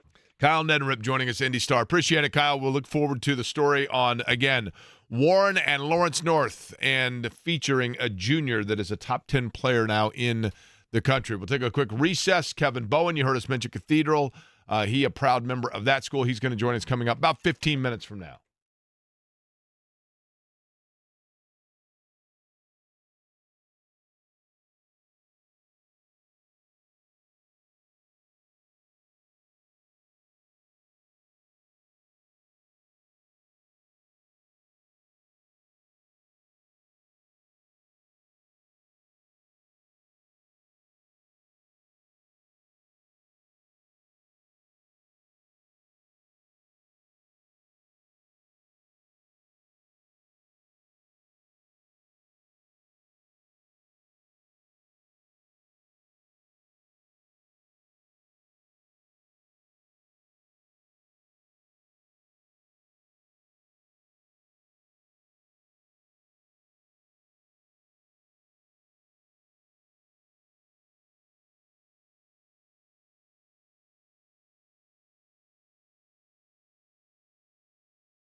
You are familiar with the wide receiver from Lawrence North, right? Oh, Monshon Sales, yes. I watched him in a game last year as a sophomore, and I think he had like 3 catches, 170 yards, and 3 touchdowns. It was just like watching Randy Moss, like taller than everyone on the field, faster than everyone on the field. Quarterback would just drop back on those 3 passes, and be like, all right, you want to go route? Everyone else, receiver-wise, you're on the right side. He's on his own on the left side. He's going to run a go route. I'm going to toss it up to him. He's going to jump up, catch it, and then go into the end zone. And sure as hell he did 3 times. It reminds me of when I was working at Channel 6, Joe Rodicap, whose son Nick right now, Joe Rodicap and Grace Strahan married, and their son Nicholas Rodicap, who's down at IU, is going to be a really good sportscaster. But Joe Rodicap was also a videographer, and one day I was working, and we would send, as a sports staff or as a station, we would send photographers to like Ball State, Indiana State, DePaul, whatever, just to get a couple of highlights. And I remember Rodicap had a Ball State game, and I'm like, what? I'm putting together this 6 o'clock newscast on a Saturday, a sportscast, and I'm like, where is Rodicap? Like, I got to cut these highlights. I mean, the game was at noon, and he's still not back yet. It's 4 o'clock, whatever. Usually, you go up there and get a couple lights, and you come back. And Rodicap comes back and sets these 2 tapes on my desk, and he goes, look, man, this dude from Marshall had like 6 touchdowns. I wasn't going to leave the game because it was the most unbelievable performance I've ever seen. And I don't remember. It was Randy Moss. And if you look up Randy Moss's stats against Ball State and Muncie, I mean, it was we knew of Randy Moss because he had been obviously at Florida State and Notre Dame, and there was a lot of controversy about him. But I mean, it took 2 seconds when you put the tape in. You're like, oh my gosh, the natural athleticism, all of it, right? Runs like a deer. I mean, and you were saying I realize it's ridiculous to compare anybody to arguably the greatest wide receiver of all time. But just in terms of natural abilities and body type, similar, right? It's literally, that's what it reminded me of. Just because he was bigger than everybody, faster than everybody, it's just unfair. Sometimes life is just unfair. All right, we come back. Kevin Bowen going to join us. You hear him, of course, on the morning show with James Boyd as well as Jeff Rickard, the Fan Morning Show, and a lot to get to with the Colts because we now know some of the players that are out and what impact will that mean and who are they? We'll discuss that with Kevin next.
2 o'clock on a Friday in Indianapolis. For that matter, it's 2 o'clock on a Friday everywhere in the Eastern time zone. My name is Jake Query. Eddie Garrison, the other voice you hear on this program. Good day. The name of the show is Query and Company, of course. And last night, Eddie, I don't know if we have somebody in the IT field, but I made a hire last night, IT member of the company. Oh. Okay. Eddie is the president of the company. I forget what my exact title is on the company. You're the chairman of the board. And that board does include Kevin Bowen, who is a board member and a recurring guest on the program, joins us now. He brings the professionalism to the company. Kevin, you here in the morning with James Boyd and Jeff Rickard on the Fan Morning Show, and he is essentially the primary Colts beat writer for the station. All of his work you can see at 1075thefan.com. Kevin, let's begin with this, and that is we found out just about a little over an hour ago some of those that are out for this game against the Raiders, and nothing, I guess, overly shocking, but at the same time going to be a challenge. Let us know who is not going to be suiting up for Indianapolis. Yeah, I would say the one shocking item is Alec Pierce. You know, as we sat here, I guess it was even this morning, you know, Pierce had 2 full days of work. So anytime you're in concussion protocol, you have 2 full days of work. That's usually pretty good for you. Wasn't feeling good this morning, though, and so he is out, setback in the concussion protocol, did not pass. So that's not good, obviously, for Sunday. It's also not good for, you know, Pierce, which is probably stating the obvious. But, you know, we're talking about a guy that unfortunately has had, I think it's now 3 concussions. It's the first one where he's missed multiple weeks. So he is out. No Kenny Moore, no Tyler Goodson, no Daniel Scott. Those are the 4. So backup running back, backup safety, and then again Pierce and Moore both out for a second straight week. The Moore situation, I mean, obviously we knew going in, Kevin, that it was going to be unlikely, you know, Kenny Moore would play. But when you look at, you know, Xavier Howard and that situation and what happens with them at defensive backfield, let's begin there, because we talked about it in the middle of the week that you were maybe going to have some moving around or just have to go into your depth in terms of what you were going to do. What is the lineup going to look like for the Colts in terms of their defensive backfield against Geno Smith, who has thrown, I think 6 interceptions already this year, but against that Raiders offense? Yeah, so I'd assume they'll call Mike Hilton up from the practice squad for a second straight week, so he'll be in the Kenny Moore role. The question will be then, what do they do opposite Mooney Ward? I would assume that it's Mekhi Blackman, who was the one that did fall down on the Tutu Atwell interception. They could go with Jonathan Edwards, the undrafted free agent, so you know that's a little bit of a decision that they're going to have to make. But obviously, you know, Xavier Howard, I think his role would have been scaled back anyways had he not retired midweek. But now with that, I'd assume Blackman, and then, you know, it's kind of wait and see. I think Jalen Jones is the best option on the roster, but he unfortunately has dealt with a hamstring issue now a couple different times this year, and he's probably not going to be back. He's still on injured reserve. He can't play this week. I don't know. You're probably looking at a couple weeks before his return. So, yeah, my best guess is Sunday would be kind of the 3-man corner group, Mooney Ward, Mike Hilton for sure, and then a little bit of the debate there and what you do the third corner, but I'd say Mekhi Blackman. You know, I thought, and you correct me if you, or, you know, tell me if you disagree. I thought Hilton, for a guy that was a late addition and, you know, obviously is somebody that knows Lou Anarumo and that defense coming from Cincinnati, but you know, did he jump off the page at me? No. But considering what was asked in Los Angeles, I thought he was sufficient. I thought he was fine, to be honest with you. Now, does that mean he can do an elevated role or more reps? I don't know. But overall, how would you analyze what we've seen so far? Yeah, that's probably a good way to describe it. I mean, he obviously had the huge play on the blitz, the forced fumble there. I know. I kind of thought, Kevin, I'll be honest, and I know that he got in there, but it almost looked to me like and yes, Hilton had to be there for this to happen, but as I watched it a second time, I thought, did he actually make contact, or was the back spinning and it was the inertia of his spin that caused him to lose the ball? Either way, though. Yeah. He was there, right? I mean, he was there. Right. You know, as far as him in coverage, I don't think we saw like a ton of reps, so, you know, a little bit wait and see. Now, it's different with him and Xavier Howard. He actually played football last year, so, maybe I don't have as much of a, wait, like what's left in the tank for this dude? And, for me, the biggest issue with Howard wasn't that you gave him a try. It's that the minute he walked in the door, you handed him the keys to the starting lineup. It's like, don't you want to see where this dude's at? I mean, he didn't play football last year. I think Hilton was fine, but Kenny Moore the second, and now that you're saying this, Jake, but I just think people underappreciate him still. And, I think I told you guys last week, entering last week's game, in the games that Kenny's missed in the last few years, Colts have been giving up 33 points per game with him out of the lineup. And now last week it was 27, but I just think even when he's not making plays, like picking off Cam Ward and taking him back for a touchdown, I think there's so many plays where he's just in the right spot. And you just kind of take that for granted over the course of 60 minutes. Kevin Bowen is our guest. Kevin, defensively speaking, against the Raiders, one of the things that is obviously going to be, and I think there's a blueprint here, Brock Bowers is an important, and the Raiders are starting to run the football more. I mean, Genty's, they're starting to find ways to kind of get him going. But so much of the Raiders' offense, I think, is centered around Brock Bowers, even if they're not getting him the ball. Rather, just using him as a decoy is good enough in terms of what he can bring to the table. But he also is dinged up, right? How much does that change, do you think, what Anarumo tries to schematically come up with for the Raiders? Yeah, I think it's a good point. And honestly, I don't know if it'll happen during your show, but certainly during John's show, he might have some news on the Raiders injury report. So Bowers, like you said, has been dealing with a knee injury really all year long. He was limited Wednesday, didn't practice yesterday. So, is that midweek maintenance for a guy that's clearly dealing with something? Is it more than that? That will be something to keep an eye on. And Max Crosby, their stud defensive end, didn't practice either. And he's probably earned the right to have a veteran rest day, but that's not something he does. It's the first time he's actually on the injury report all year. So, we obviously have some news items here from a, injury standpoint on a Friday, but, they definitely have a couple out there. So, yeah, I mean, Bowers is huge, especially with, Geno Smith needs to get going. And you would think, some simple throws to an elite tight end would help you kind of get back into that rhythm there. So, that's a huge storyline here as we sit here on this Friday. Geno Smith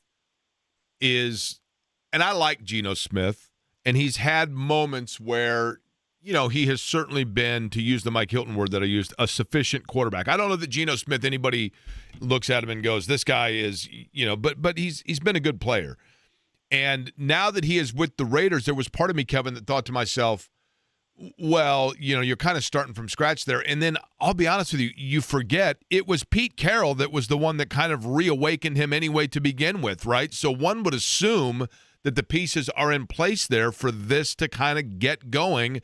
And maybe they simply need the running game to get that going for him. I know that we're not weekly covering the Raiders, but for this week it is of note. But Genty is a guy that in the beginning of the year we didn't see a lot from, and now all of a sudden it's kind of uncorked. How big a balancing challenge do you think it's going to be for the Colts defense? Yeah, I think that's a good point, and I had kind of forgotten this, Jake. I didn't realize Shane Steichen actually had a year with Geno Smith.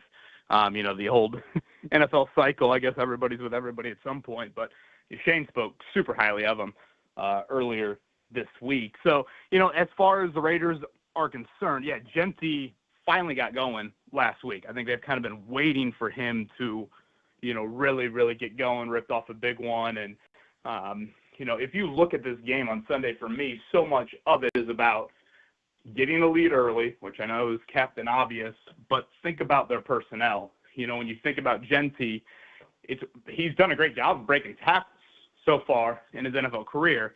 And they are without their best offensive lineman, Colton Miller, at left tackle. So if you can get a lead early, that limits how much tackling you got to do on Genty in the third and fourth quarter, where we've obviously seen right here Jonathan Taylor rip off huge runs.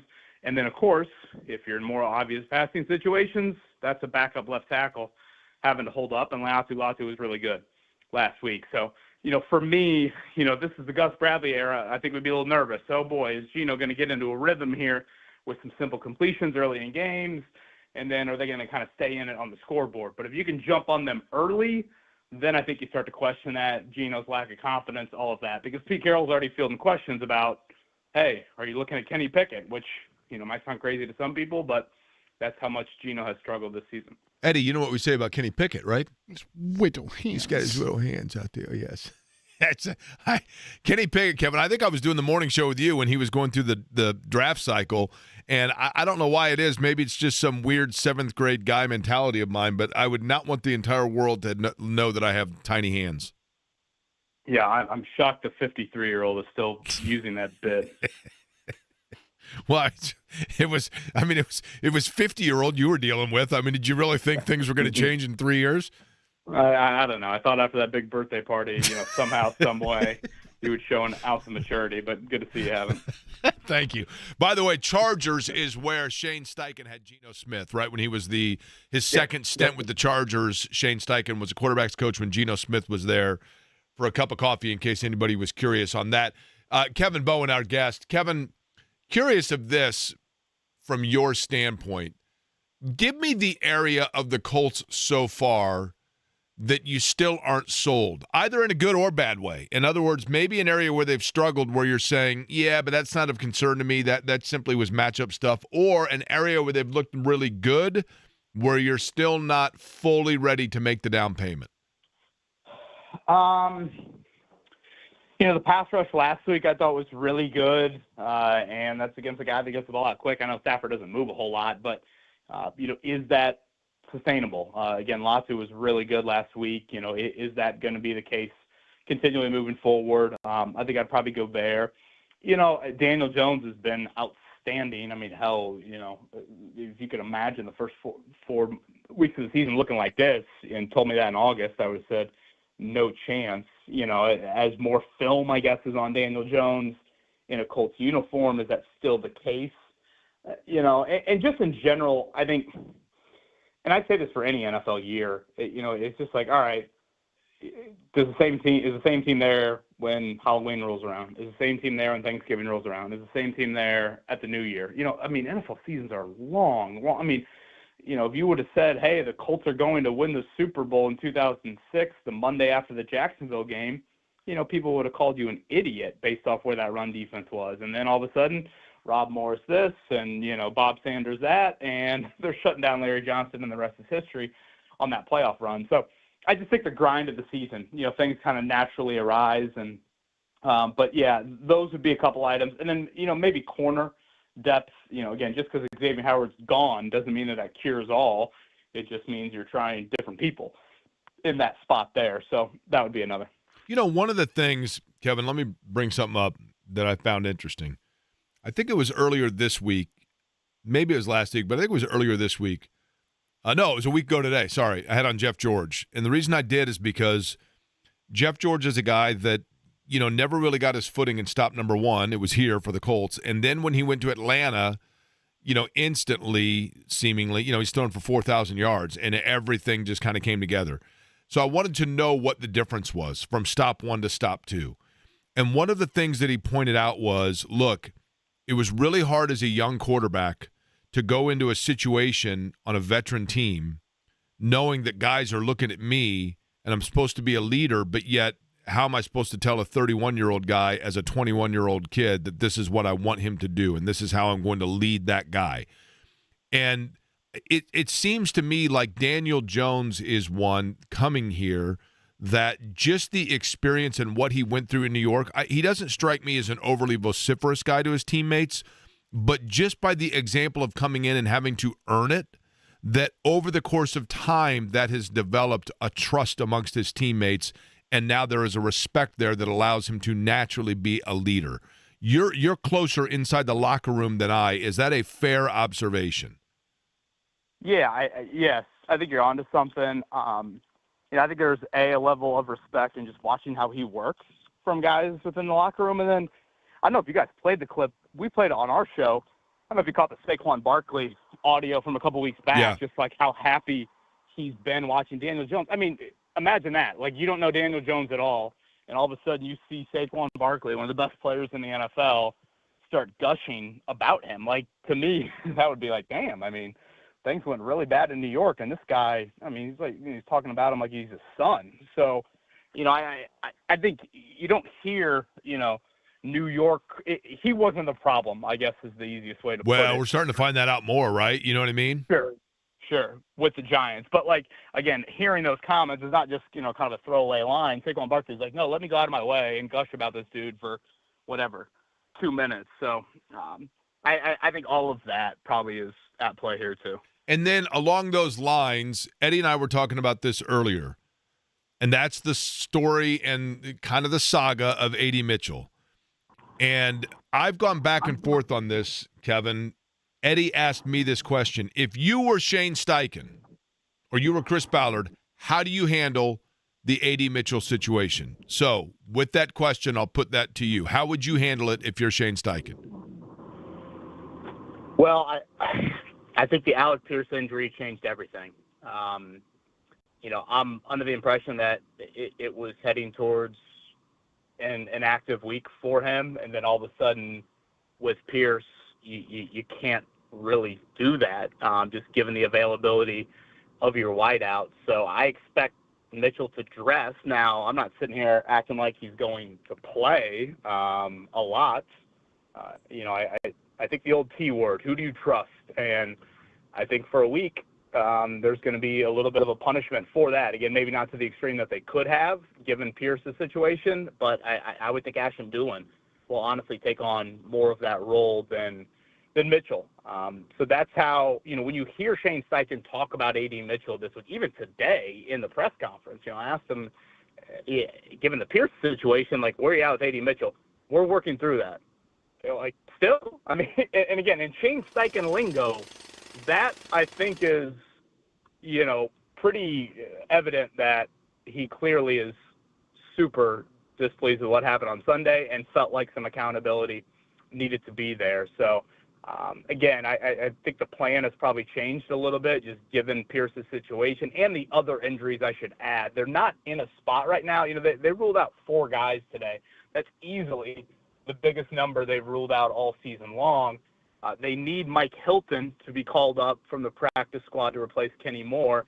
And then with no Tyler Goodson, they need to add another running back. I would assume that's Amir Abdullah, the former, I think he was a second-round pick back in the day. So right there, those are your 2 practice squad call-ups for this week. So you can't really, unless I'm missing something, they can make a roster spot. But I don't see them adding a wideout, I guess, is what I'm getting at here. So, again, I think plans have changed for how they wanted to maybe punish A.D. Mitchell. By the way, and I could be wrong here, but when you're, you know what? Maybe I completely missed this. Is he on the active, or did I miss the transaction of it? Because I think he played earlier this year, if I'm not mistaken. Ulysses Bentley IV. Is he no longer on the practice squad? He is. Yeah, I mean, they could go there. And, yeah, you are correct. He did play. Week 1, I think, right? When Goodson was originally out. So, yes, they could go with Bentley. They could go with Abdullah, but I think they're going with Abdullah probably because they heard your impression too much and they didn't want to hear it again.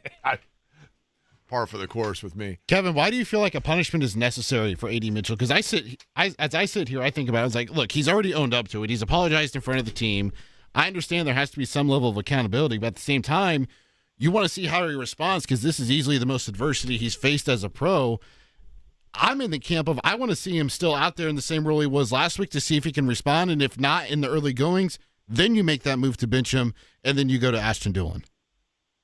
Yeah, I just don't think he's earned that, frankly. I think Jonathan Taylor and A.D. Mitchell are 2 very different examples, and I can't stress enough that I think Shane Steichen emphasized this to the nth degree, and when you have a guy make that mistake, almost immediately after you've emphasized that as a coaching staff, then you got to do something, I think, a little bit further than what you were doing. So, again, I expect him to dress, but I think the Alec Pierce situation has just changed it. And even last week in the game, he makes that play and whatever that was, early third quarter. The next time he shows up in the box score is the holding penalty.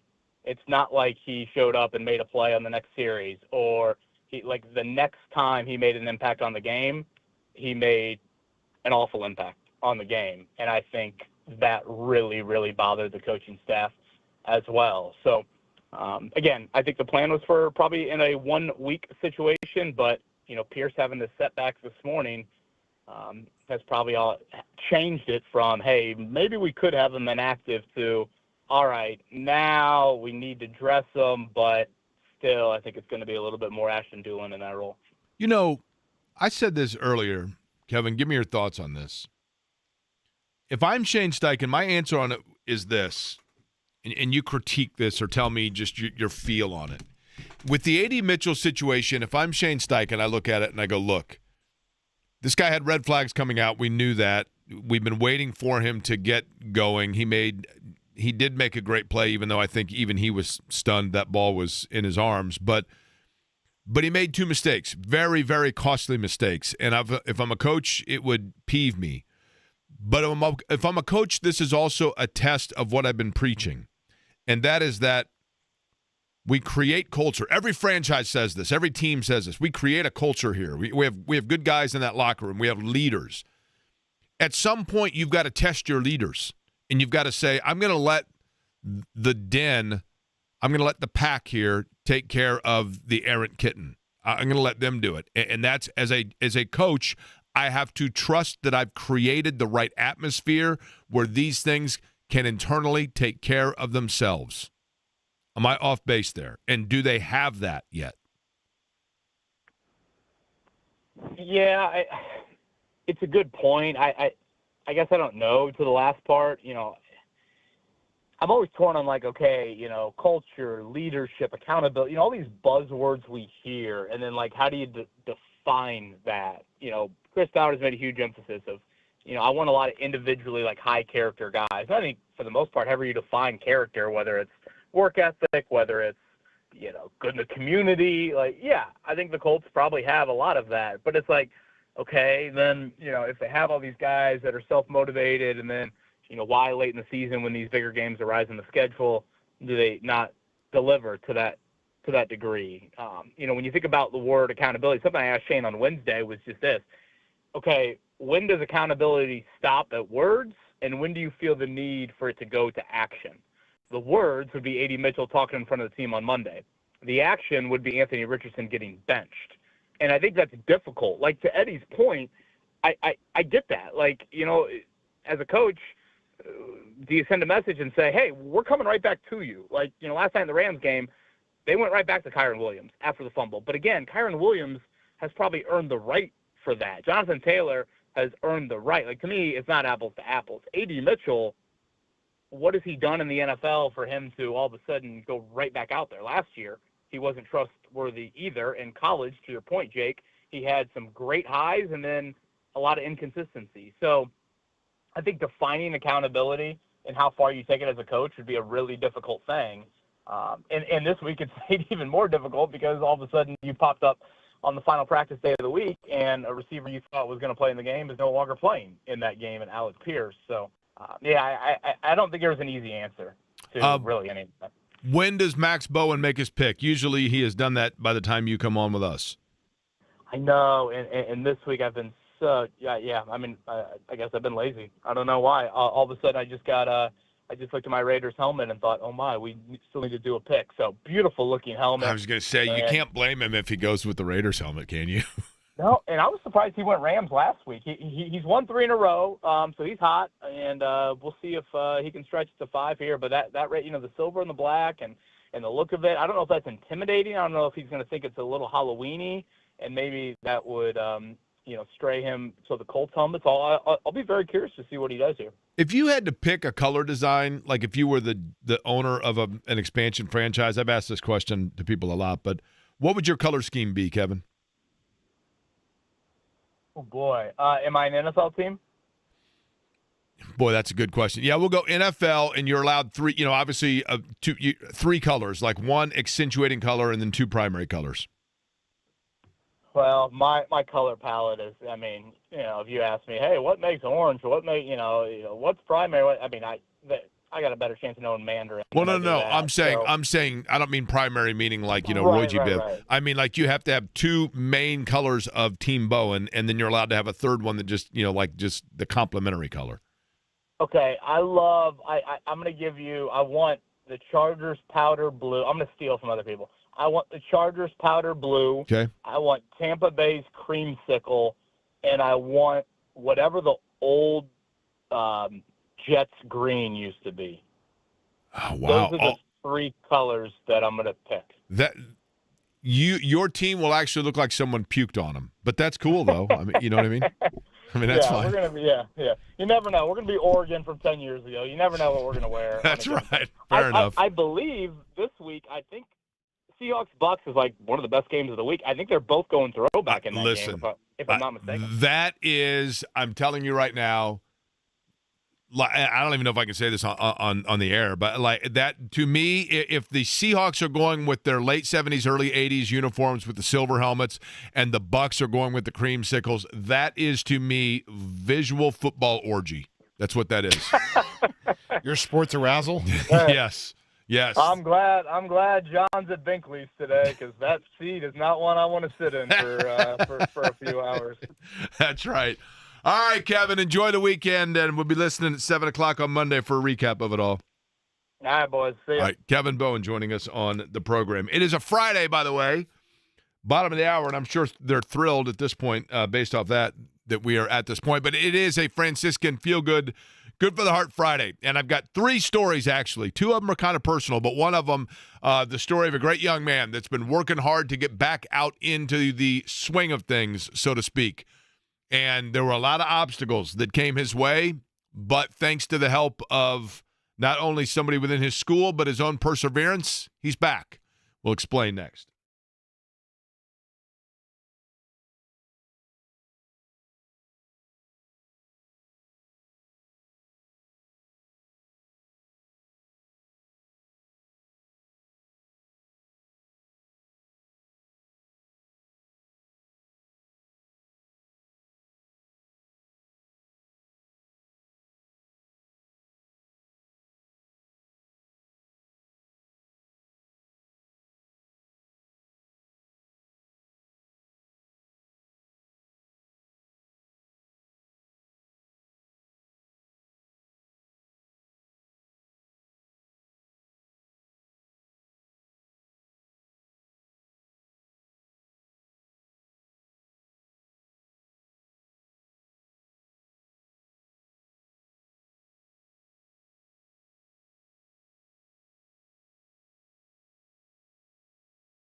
A Friday at the bottom of the hour, and I love the partnership with Franciscan Health and being able to not only share feel-good stories, because there's so much negativity out there, right? Even in sport, seems like you're always hearing about stories of people not getting along or fines or whatever it might be. So when we can feature stories, and in particular stories of young people where a positive impact has been made, then I love being able to do so. And, of course, with it, that important message from Franciscan Health, just $49 for a heart scan for the #1 heart program in Indiana for cardiology by Health Grades, #1 in Indiana for interventional coronary care and major cardiac surgery by CareChex.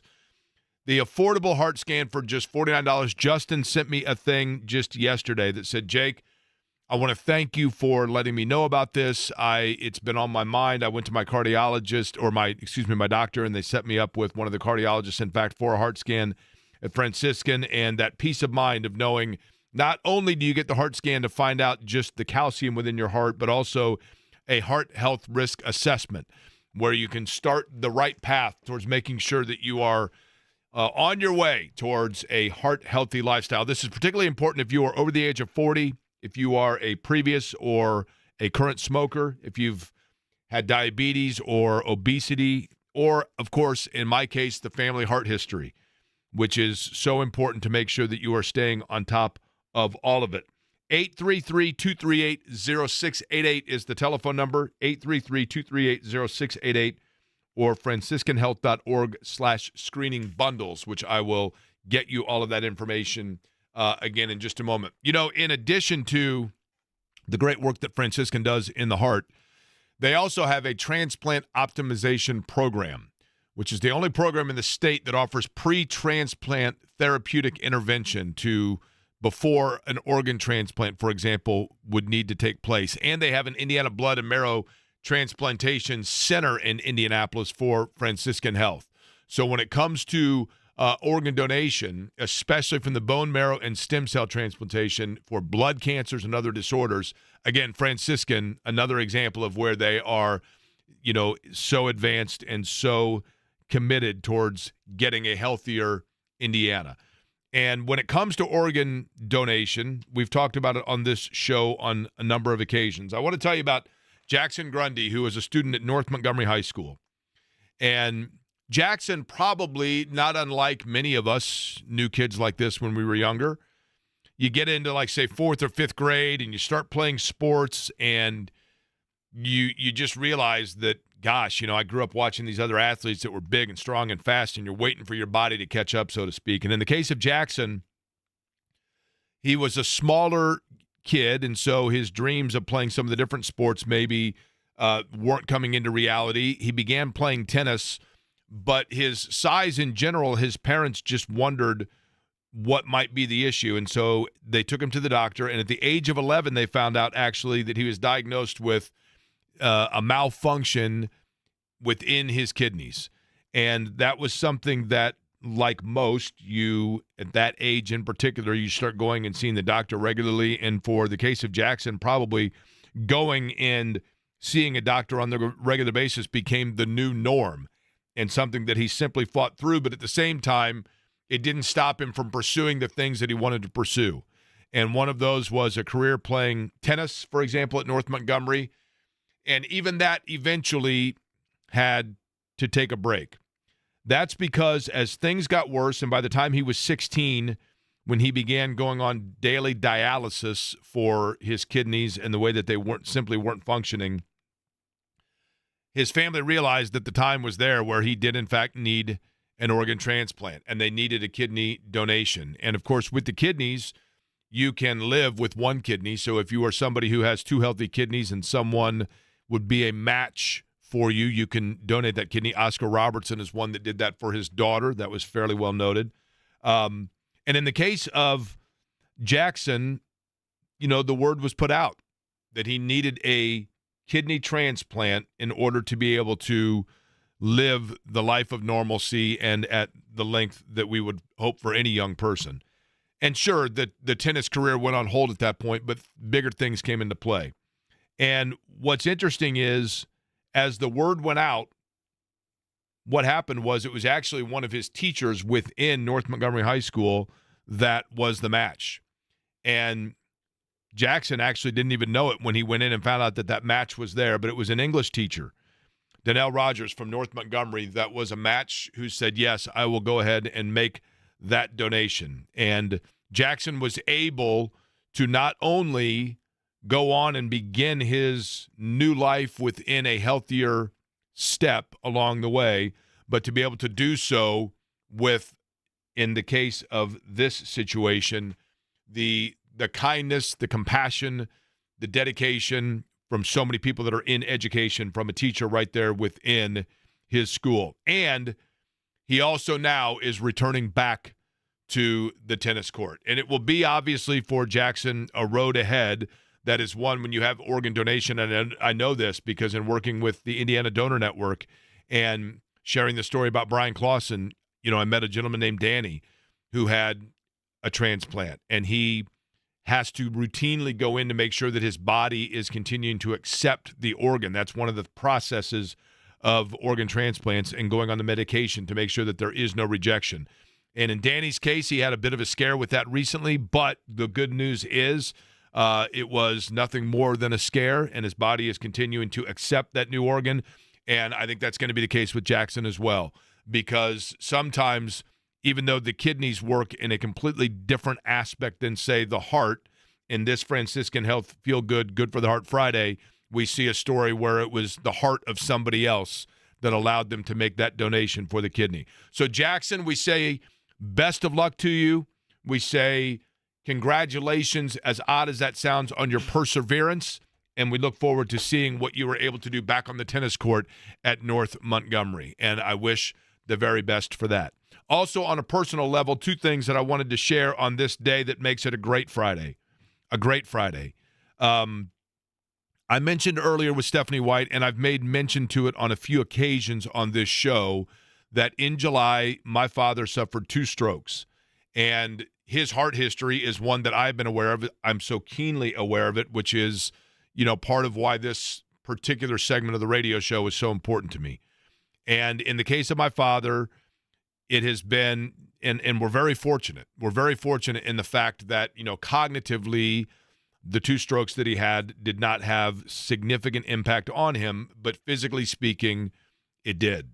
And it's been a long road. It's been a long journey. It still is a long one to go, no question.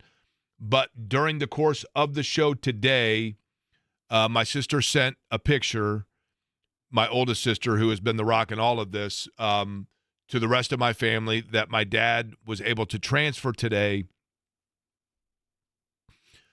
from his chair to his bed.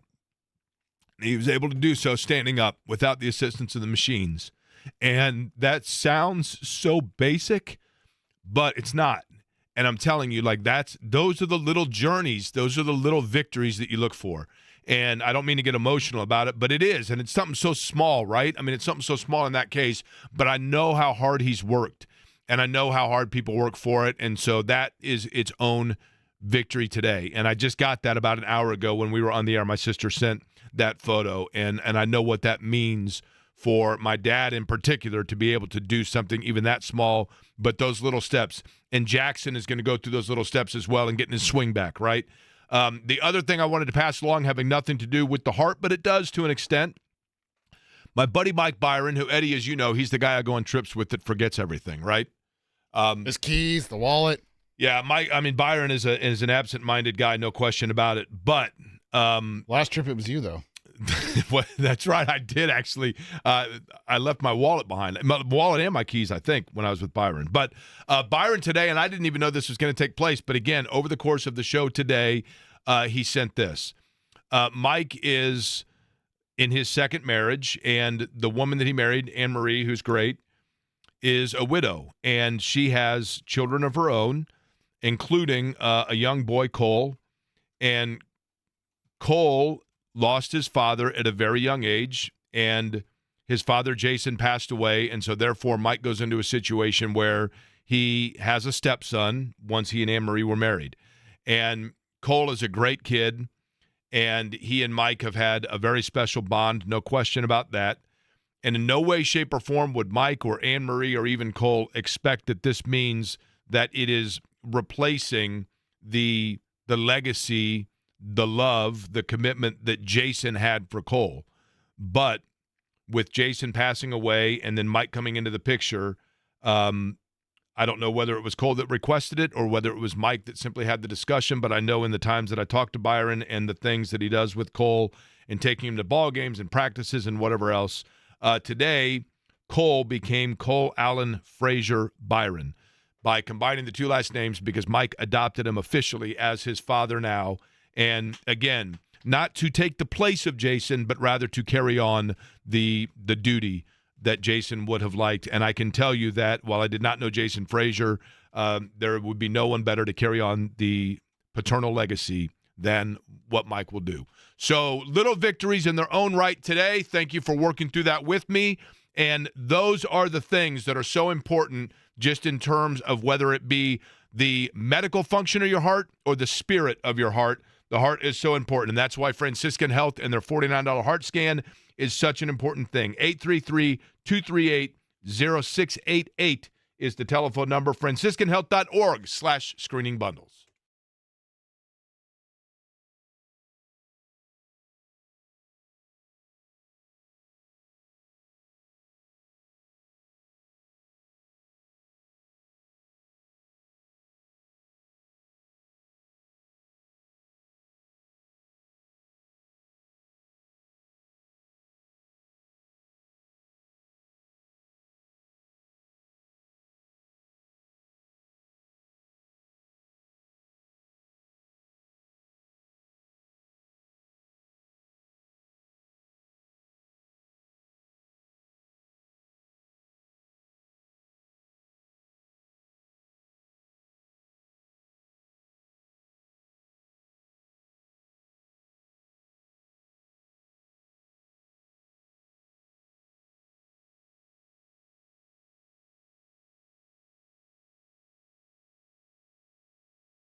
One of my favorite spots.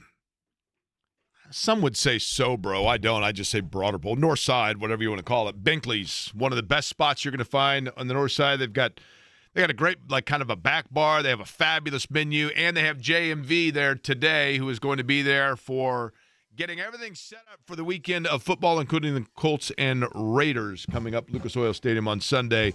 John, great location for you. Do we have John? Oh, sorry about that. Hold on. Now the guys from Love Heating and Air, love-hvac.com, Yep. 317-353-2141.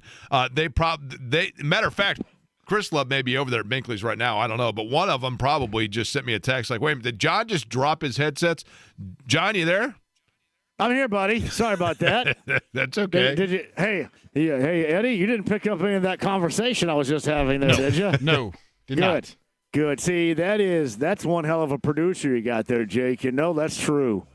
Because would you like to enlighten us on the conversation? James probably would be documenting every word I just said for redistribution. Binkley's is awesome, man. Yeah. It is awesome. You know what? I've been here before, Jake. I've never done a live show here. So this is like new ground for me doing a live show, but I've been here before. Courtney is the owner. We're going to talk to Courtney a little bit later on. But there are very few locations that are as unique, Jake, as Binkley's here. Yeah, it's a great spot. I mean, it has been for a long time. And you got plenty to talk about as well, because not only obviously Colts and Raiders, but plenty to unpack. Big weekend of college football as well. What's lined up on the big show? Well, we got, I'm sure Mike Wells is back. Actually, I take that back. Mike is not on today, I don't think. So we got Joel A. Erickson, who comes on every Friday now because he's First and Joel on Fox 59. Hagen's normally here. Hagen is not here today. And we got Don Fisher, voice of the Hoosiers, Bob Lovell as well, to get everybody set for the Raiders and the Colts. Now, I had Lindsay Monroe was all with me yesterday, and she propped up you guys coming up tomorrow for what is going to be the start of, I guess, Oktoberfest, correct? Let's go, baby. I'm telling you. Tomorrow from noon until 4, right in front of the Anthony, and we're going to be there for I think they call it German Fest now, but the wiener dog races or the corgi races, whatever. I just simply say the wiener dog races, but it is the absolute best. And this is like, it's got to be 5 or 6 years in a row that Lindsay and I have done it. We love it. Now, did you ever play basketball when they had a basketball court in the Athenaeum? No, and I wish I could. Oh, dude. I wish that would have been the best, man. I've played at Tab. It reminds you of like New York City. Totally. Like an inner city type of basketball court in a small space. It was awesome. I went one-on-one full court a number of times when I worked at Channel 13 on a Saturday morning when I finished with Mark Barnheiser, whose son, Brooks Barnheiser, plays for OKC now, and he's the head coach at Lafayette Jeff. We went one-on-one full court in there all the time. Now, the Tabernacle has a gym like that where you feel like you're playing in the Chicago pub or the New York or the Chicago like public leagues, right? Which is awesome. Yeah. Well, do you remember the scene in Rounders when Edward Norton's character was hiding out? Yes. And he was in that gym. That's exactly what the Athenaeum gym reminded me of. That's like Tab. Now, the other one, there's a lot of people don't know this, John. This is a benefit to where we work, but at the same time a challenge. There is technically a basketball court in the basement of this building, but it's like 8-foot ceilings, and I don't know about you, but I can't shoot. Hey, can I share something with you right now? You think we'll get in trouble for this, Jake? So it's 2:53, and our program director's calling me right now. 2:53, and we're together, and our program director's calling me right now. Do you think he just lost track of time? Possibly. I think maybe you should answer it. Answer it. Can you answer it and make sure we're still doing a show?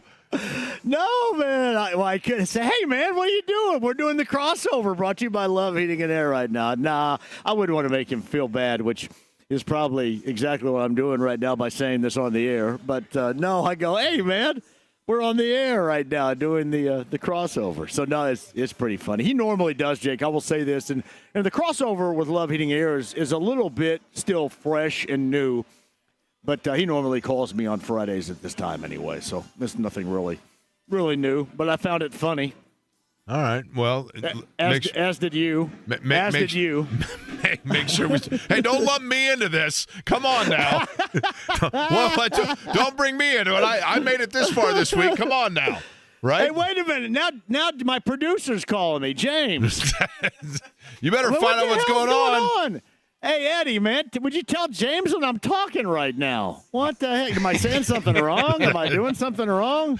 What is he not? Is James not even in the studio yet? I haven't seen James. I don't know where he's at. Not either. He's maybe that they might have been calling to find out who can actually produce for you here. Maybe that's what it is, right? Hey, Eddie, when James comes in there, say, hey, well, now Jake's calling me.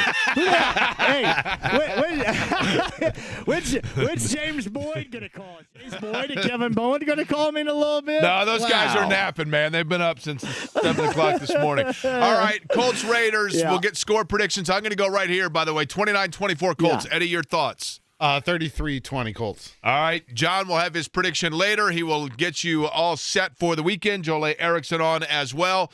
Tomorrow at the Anthony, John, we will throw it to you here in just a minute. Lindsay Monroe and I will be out doing the Wiener Dog races. Come by and say hi for German Fest. In the meantime, have a wonderful weekend. Enjoy listening to John, and I appreciate you listening to Query & Company.